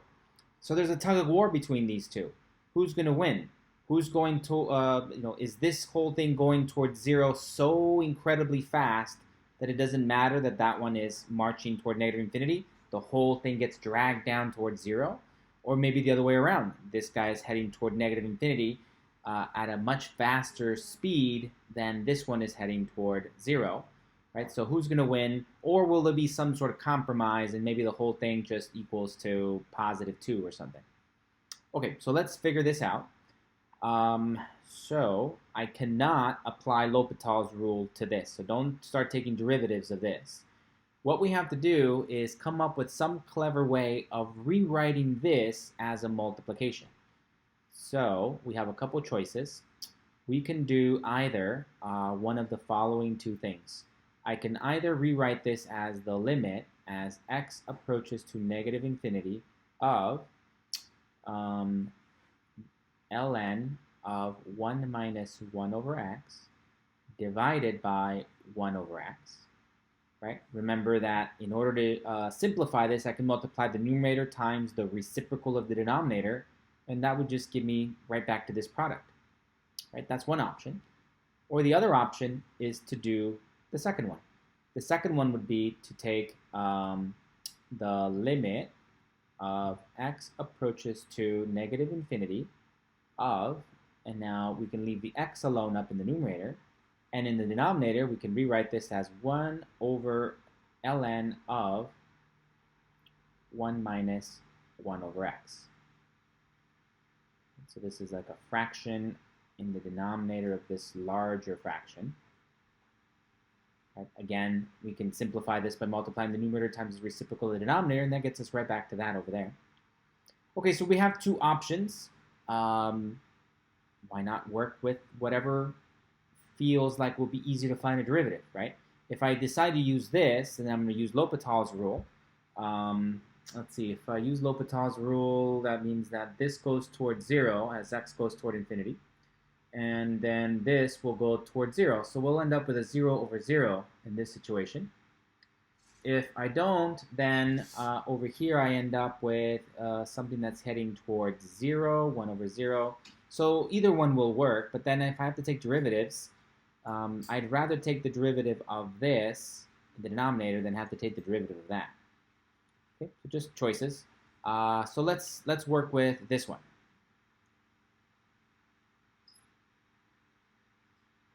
Okay, the limit as x approaches negative infinity of x times ln of 1 minus 1 over x is equivalent to this. So now let's make sure L'Hopital's rule works here. So now let me copy that over here. The limit as x approaches to negative infinity of x times ln of 1 minus 1 over x is equivalent to the limit as x approaches to negative infinity of this fraction that has ln of 1 minus 1 over x divided by 1 over x. And now if I try and evaluate this, this becomes the limit as x approaches to negative infinity of ln of 1 minus 1 over x divided by the limit as x approaches to negative infinity of 1 over x. And we see that in both cases they will approach 0. This approaches 0 as we've shown before. So this is going to be an indeterminate form of the type 0 over 0.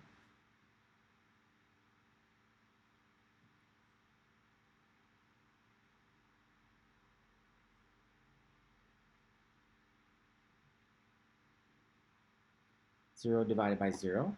So that means we can use L'Hopital's rule. Okay, so I'm gonna, because that's true, I'm gonna put this right underneath here, from here to here.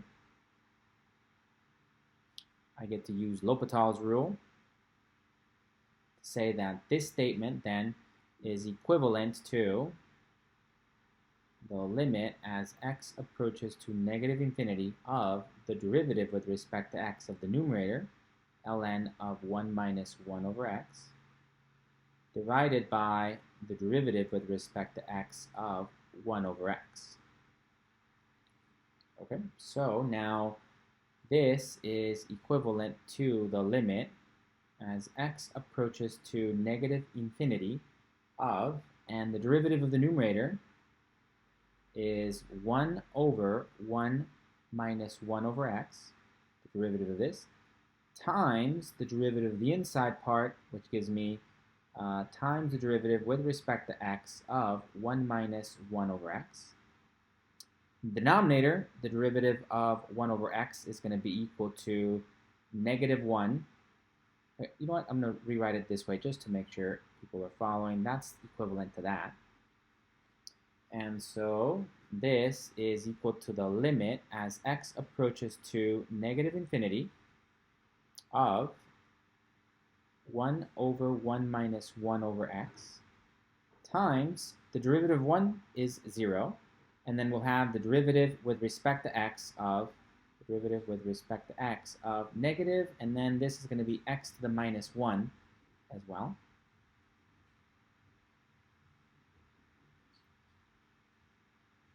Over here. So this is going to be negative 1 times x to the minus 2. The derivative with respect to x of x to the minus 1. Bring the minus 1 out in front. Subtract 1 from the exponent. We get that. Okay, and this derivative up here is actually quite similar to that one. So we can see that this one is going to be negative times negative 1. So the negative from here. So let me highlight it. There's a negative from there, so that's why there's an extra negative term. And then we also end up with a negative 1x to the negative 2 when we take that derivative. Okay, so let me copy that down. So this, then come over here and say that this is equivalent to, this is equal to the limit as x approaches to negative infinity of, and this becomes 1 divided by 1 minus 1 over x times, this becomes 1 over x squared, right? The negative times the negative cancel, giving me x to the negative 2, which is equivalent to just equal to 1 over x squared. This is equal to 1 over x squared. And that's what this is. In the denominator, we have negative 1 over x squared. Negative 1, well, I'm just going to write it as negative 1 times 1 over x squared, because I can see that this term and this term are identical, and this is a multiplication, so we can just cancel these. This cancels with that, this cancels with that, and so this just becomes the limit as x approaches to negative infinity of, and I get to multiply the whole thing by negative 1, so it'll be negative 1 divided by 1 minus 1 over x. And so the limit as x approaches negative infinity of 1 over x approaches to 0. And so we end up with our final answer of negative 1 over 1. It's negative 1 over 1 minus 0, which is just equal to negative 1. Okay, so that's our final answer. Let's come back to our original statement then. The limit as x approaches to negative infinity of the product we were interested, x times ln of 1 minus 1 over x, the whole thing equals to negative 1. So there was this tug of war between these two functions. One of them was heading toward negative infinity, the other one was heading toward 0, and in this case, it looks like there was some sort of compromise, and now the limit equal to negative 1. Okay, so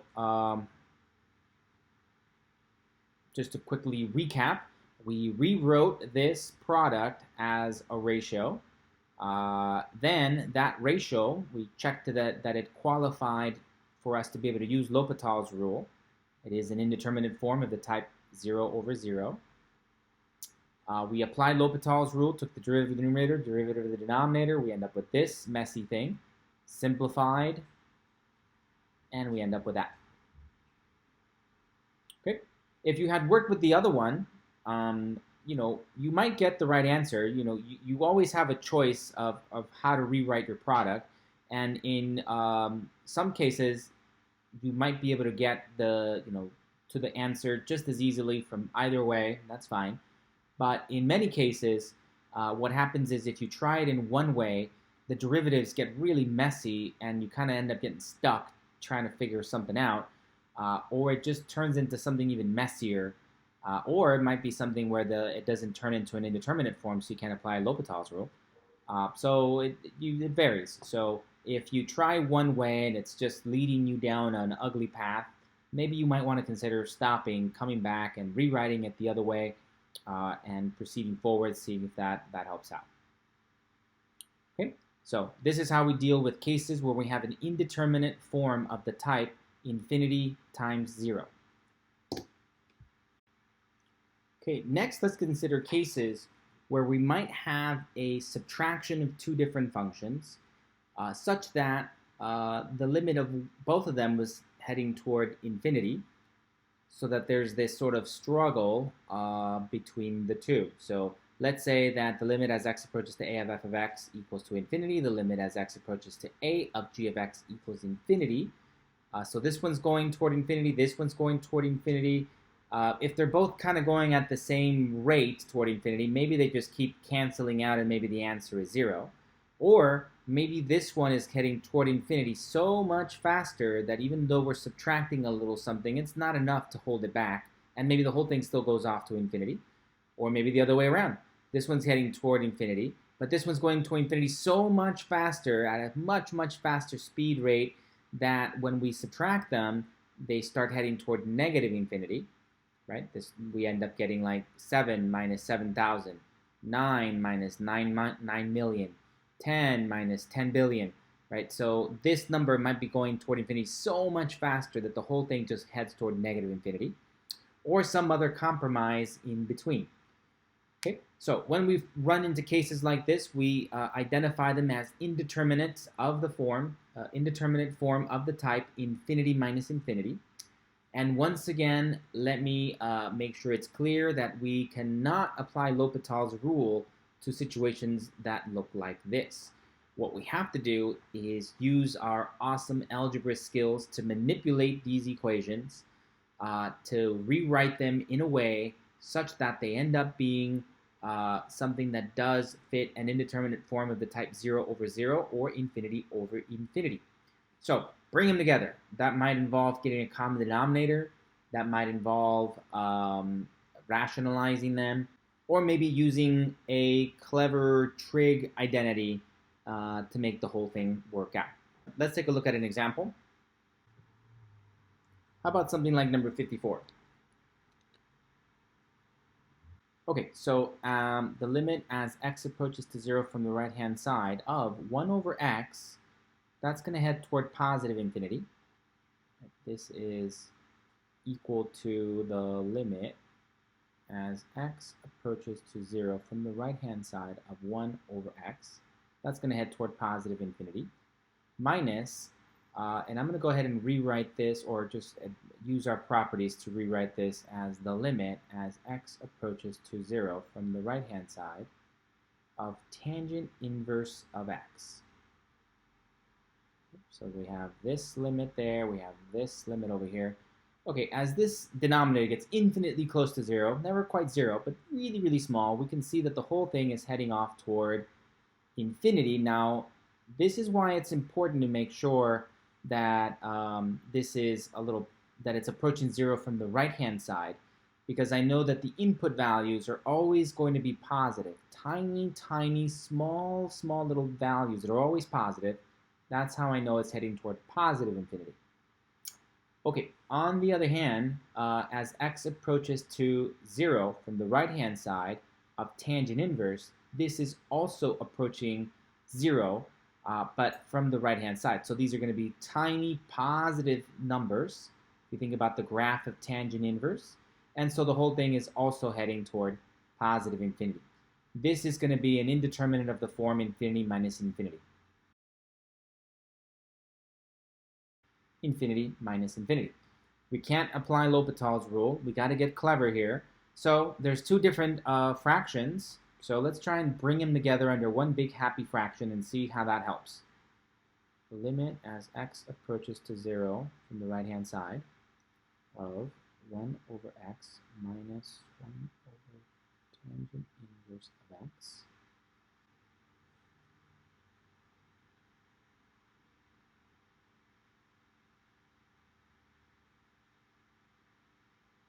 Okay, common denominators, it's going to be the product of the two.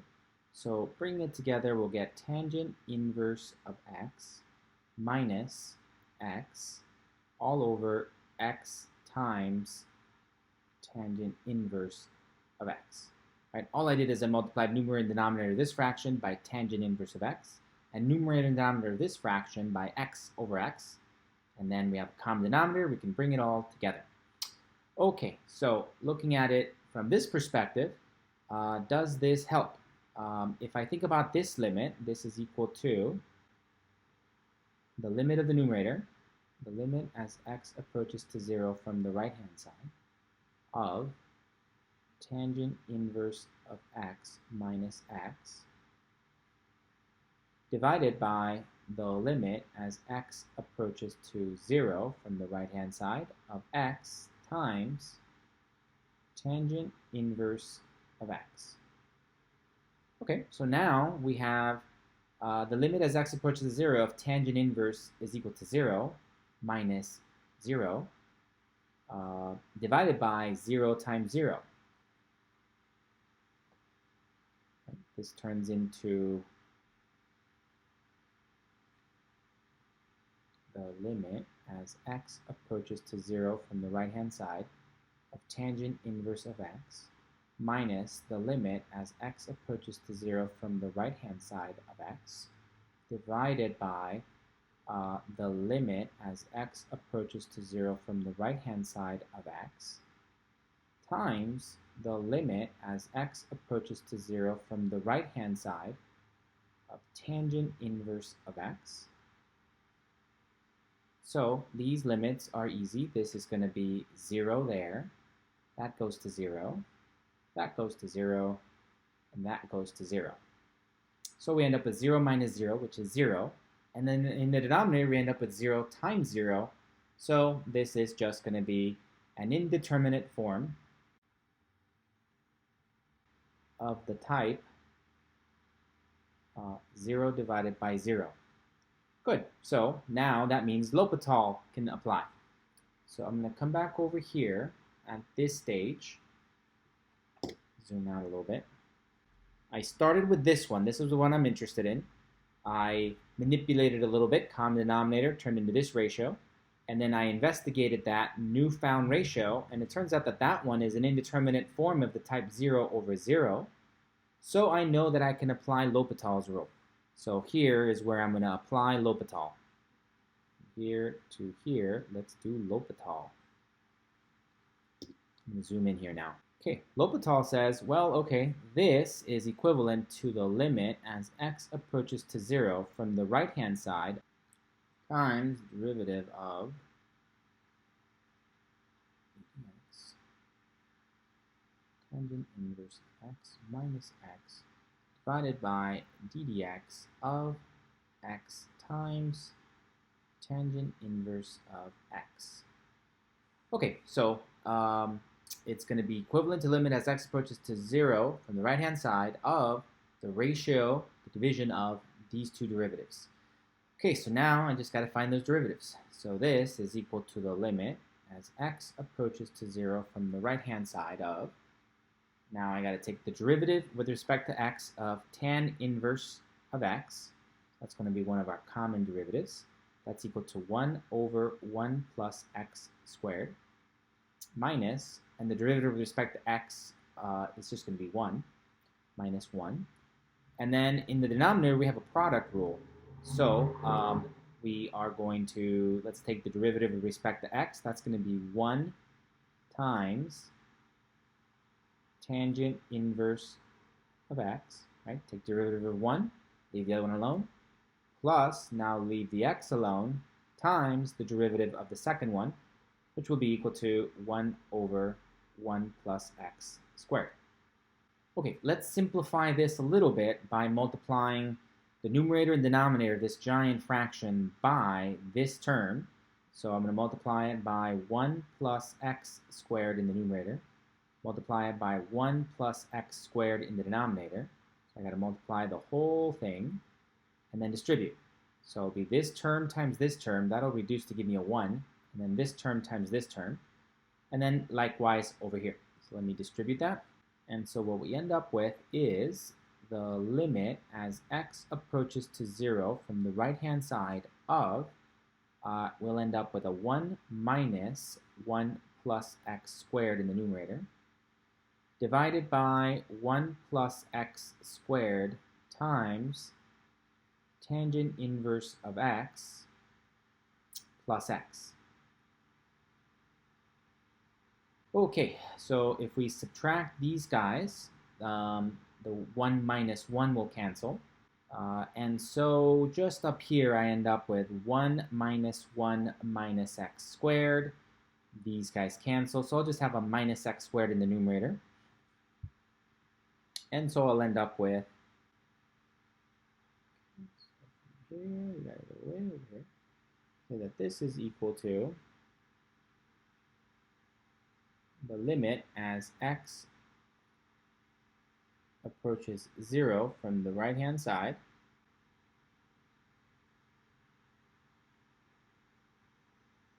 of negative x squared in the numerator, and in the denominator we end up with a 1 plus x squared tangent inverse of x plus x.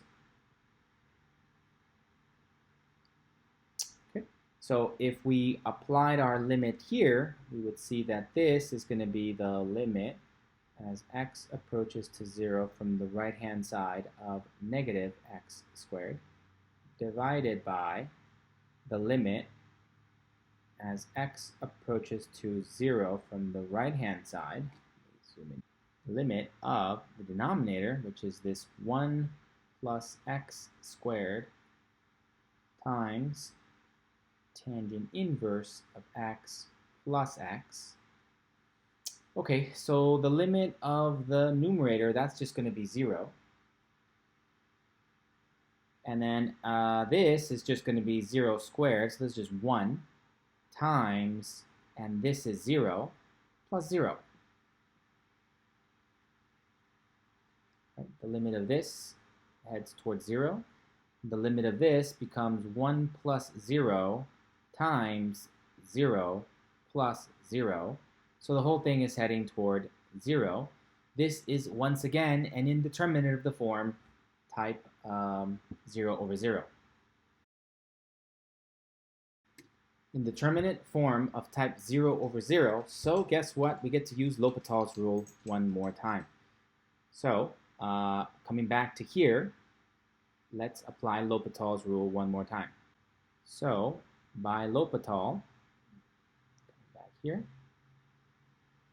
L'Hopital, this is going to be equivalent to the limit as x approaches to 0 from the right-hand side of the derivative with respect to x of the numerator, negative x squared, divided by the derivative with respect to x of 1 plus x squared tangent inverse of x plus x. This is going to be equivalent to the limit as x approaches to 0 from the right-hand side of, so now we'll have negative 2x in the numerator, and in the denominator, here we have a product rule, so the derivative of 1 plus x squared, that's just going to be 2x tangent inverse of x, plus, now we leave the 1 plus x squared alone, times the derivative of tangent inverse, well that's just going to be 1 over 1 plus x squared, and then times, plus the derivative with respect to x of x, which is going to be equal to plus 1. Okay, so then these two terms reduce. Lovely. That just becomes 1, and then we'll have 1 plus 1 is going to be equal to 2. So this becomes the limit as x approaches to 0 from the right-hand side of negative 2x, and then we end up with 2x tangent inverse of x plus 2. That becomes 0 times 0, well that's just going to be 0, plus 2. So we end up with 0 over 0 plus 2. This gives us the ratio of 0 divided by 0 plus 2, And well, that's just 0, right? This is just 0 divided by 2, which is equal to 0. And that's our answer. Finally. Okay, so let's go back and look at the whole thing. Okay, so we started off with this. Find the limit as x approaches to 0 from the right-hand side of this difference. We saw by trying to evaluate it that this ends up with an infinity minus infinity situation. So this is an indeterminate form of the type infinity minus infinity. We cannot apply L'Hopital's rule to that. But what we can do is combine like terms, which we did here. We end up with this fraction. And then when we try and evaluate this limit, find the limit of the numerator, limit of the denominator, we see that now we end up with something that does qualify for L'Hopital's rule, an indeterminate form of the type 0 over 0. Good, so now we can apply L'Hopital's rule to this right here. It's not the original question, but it is equivalent to the original question. Okay, so the original question was this one. We said, let's make it equal to that. And then we can apply L'Hopital's rule. And so now the limit as x approaches to 0 from the right-hand side is equivalent to the ratio of these two derivatives. Okay, so we took the derivative very carefully, simplified it, reduced, then we tried to evaluate it, and we saw that again we end up with a situation of 0 divided by 0. Another indeterminate form of the type 0 over 0. So we get to use L'Hopital's rule once again. So we kind of back up to here, to this level here. Right. This is the result of these two derivatives simplified gets you to this. Then I tried to evaluate it and I got the indeterminate. So this is where I get to use L'Hopital's rule one more time. So using L'Hopital's rule, we said that that's equivalent to limit as x approaches to 0 of the derivative of the numerator divided by the derivative of the denominator. Then we finally get to something that works out well, and we get to our final answer of 0. So bringing everything together, that means that the original question that they asked us about is equal to 0. Let me write that down. So the limit as x approaches to 0 from the right-hand side of 1 over x minus 1 over tangent inverse of x equals 0.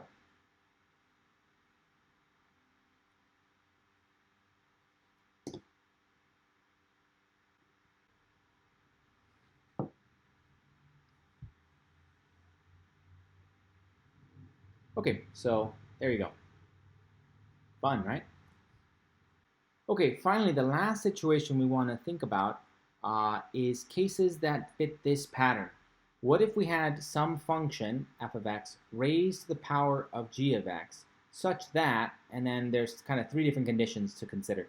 One is the case where the limit as x approaches to a of f of x approaches to 0, and the limit as x approaches to a of g of x approaches to 0.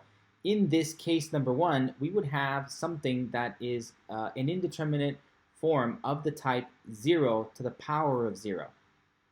Right? The f of x is going towards 0, the g of x is going towards 0. We'd have a type 0 to the power of 0. Okay. Otherwise, we could have a case where the f of x, the limit as x approaches to a of f of x approaches to infinity, whereas the limit as x approaches to a of g of x approaches 0. So we would have an indeterminate form of the type infinity to the power of 0. Good. And finally, what if the limit as x approaches to a of f of x approaches to 1, while at the same time the limit as x approaches to a of g of x approaches to positive or negative infinity? This would be an indeterminate form of the type 1 to infinity. Okay, when you face situations like these, one of the ways that we can solve these is to take advantage of our log properties. We're going to set the exponential function here equal to y, take an ln of both sides, and then use our properties of logs to simplify it this way. Or we can rewrite it like this, again, taking advantage of our properties of logs. Okay, let's do an example, and you'll see how this is used. Okay, let's take a look at problem number 62. Okay, the limit as x approaches to infinity of x to the power of, and then this is a little fraction up in the exponent, ln2 divided by 1 plus ln x. So first of all, just to make it match what we were just looking at, let's say f of x, the function f of x equals to x, and let's let the function g of x equal to ln of 2 divided by 1 plus ln of x. So in this situation, this would be equivalent to the limit as x approaches to infinity of f of x to the power of g of x. Right? So we have one function raised to the power of another one. In this case, the limit as x approaches to infinity of the f of x, otherwise known as just x, let me just write it as x, limit of x, well, this is just equal to infinity. And in this case, the limit as x approaches to infinity of ln of 2, and let's do some constant, plus ln of x, let's see, well, this is getting infinitely large, plus 1, the denominator is getting infinitely large, and a constant divided by something that's getting infinitely large is heading towards 0. So I can see that this is an indeterminate form. I'll just write it over here. The limit as x approaches to infinity of x to the power of ln 2 divided by 1 plus ln of x. That whole fraction is in the exponent. This whole thing is an indeterminate of type infinity to the power of 0. Infinity to the power of 0. Okay, so how do we solve these? Well, let's take our function. So this is how we solve it. Let me restate the whole thing down here again. We're interested in this. The limit as x approaches to infinity of x to the power of ln 2 divided by 1 plus ln x. Okay, what I'm going to do is I'm going to come back over here and say we're going to let y equal to this x to the power of ln of 2 divided by 1 plus ln of x, right? That whole thing right there. All right, all of this is in the exponent, so I'm going to apply an ln function to both sides, so I end up with ln of y is equal to ln of this whole thing, x to the power of ln of 2 divided by 1 plus ln of x. And then we know from our properties of exponentials and logs that that means I can take this exponent and bring it out in front. So this is going to be ln of y equals to ln of 2 divided by 1 plus ln of x times ln of x. Okay, so now we're going to say, okay, let's consider the following. Consider the limit as x approaches to infinity, because that's the limit we're interested in, of this, of ln y. Well, that's going to be the limit as x approaches to infinity of this product. That's going to be the limit as x approaches to infinity of, and well, this is going to be some constant ln 2 times ln x divided by 1 plus ln of x. As x goes toward infinity, this grows toward infinity, ln x grows toward infinity, times some constant, that's not going to stop it, that's going to grow toward infinity. So this is equivalent to, let's write down the ratio, this is going to be the limit as x approaches to infinity of ln 2 times ln x divided by the limit as x approaches to infinity of 1 plus ln x. Okay, in the numerator, ln x grows toward infinity as x goes toward infinity times a constant. That's not going to stop it. This is growing toward positive infinity. In the denominator, this is also growing toward infinity. Ln x is growing toward infinity, plus 1. That's growing toward infinity. So this is an indeterminate form of the type infinity over infinity. Infinity over infinity, which means we get to use L'Hopital's rule. Okay, so coming back over here at this stage, this is where we're going to use our L'Hopital by L'Hopital's rule. We're going to say that this is equivalent to the limit as x approaches to infinity of the derivative of the numerator, d dx, of ln of 2 times ln of x, divided by the derivative with respect to x of 1 plus ln x. Okay, so that'll be equivalent to the limit as x approaches to infinity of, and this is equal to ln of 2 times 1 over x. And in the denominator, we end up with derivative of 1 is 0, derivative of ln of x is 1 over x. Oh, how lovely. Now these guys cancel. So this cancels with that. And we're just left with ln 2 equals to ln of 2. Okay, back to the big picture. What did this have to do with the original question? Let's come back over here. Okay, so here is the original limit we were interested in. And we said, okay, well, let's take this little detour over here. Let's consider letting y equal to this portion right here. Okay, so then we took ln of y of both sides. And then that allows us to take advantage of some of our log properties to simplify it a little bit. And now I said, kind of out of nowhere, consider finding the limit of ln y. It's not the one we wanted. We wanted the limit of this, which, okay, well, it's the limit of y. But we didn't necessarily care about the limit of ln y, but we said, let's find it anyway. The limit of ln y is equal to the limit of this.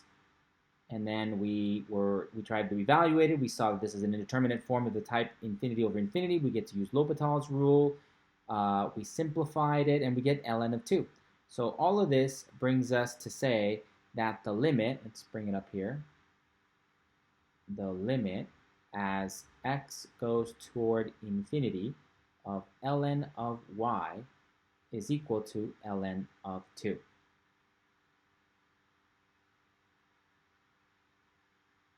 Okay, so now,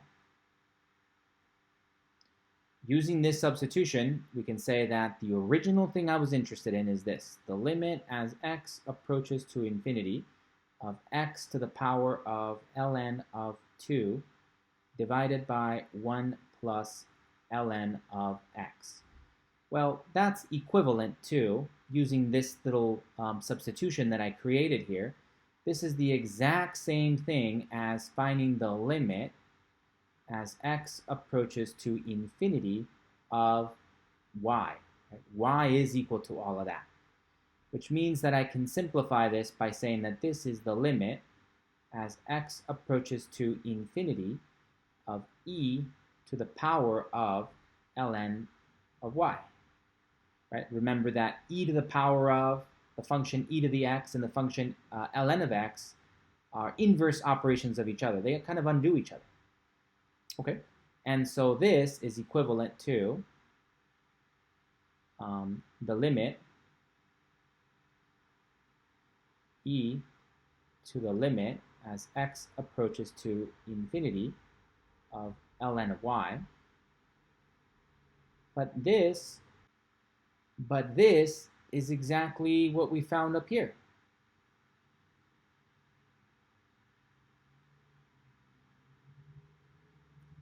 This whole thing right here is exactly equal to ln of 2.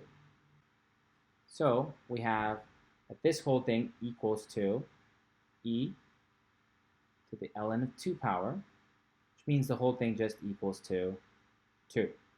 So the thing I'm interested in has been rewritten this way.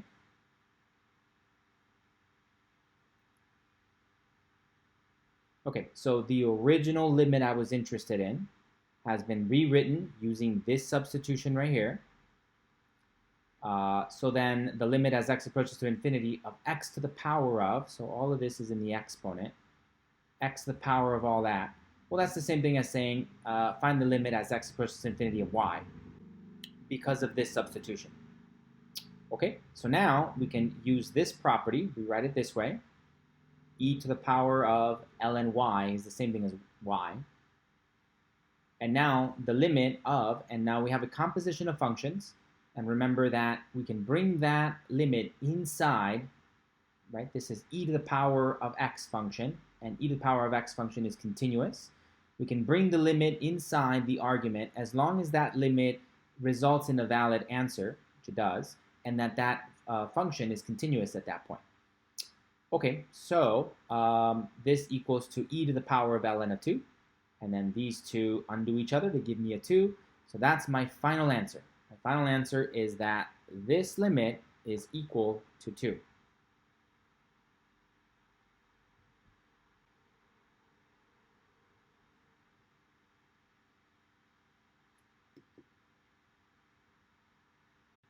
Okay, so I hope I've given you enough to complete your homework. If you have any trouble, please stop by my office hours.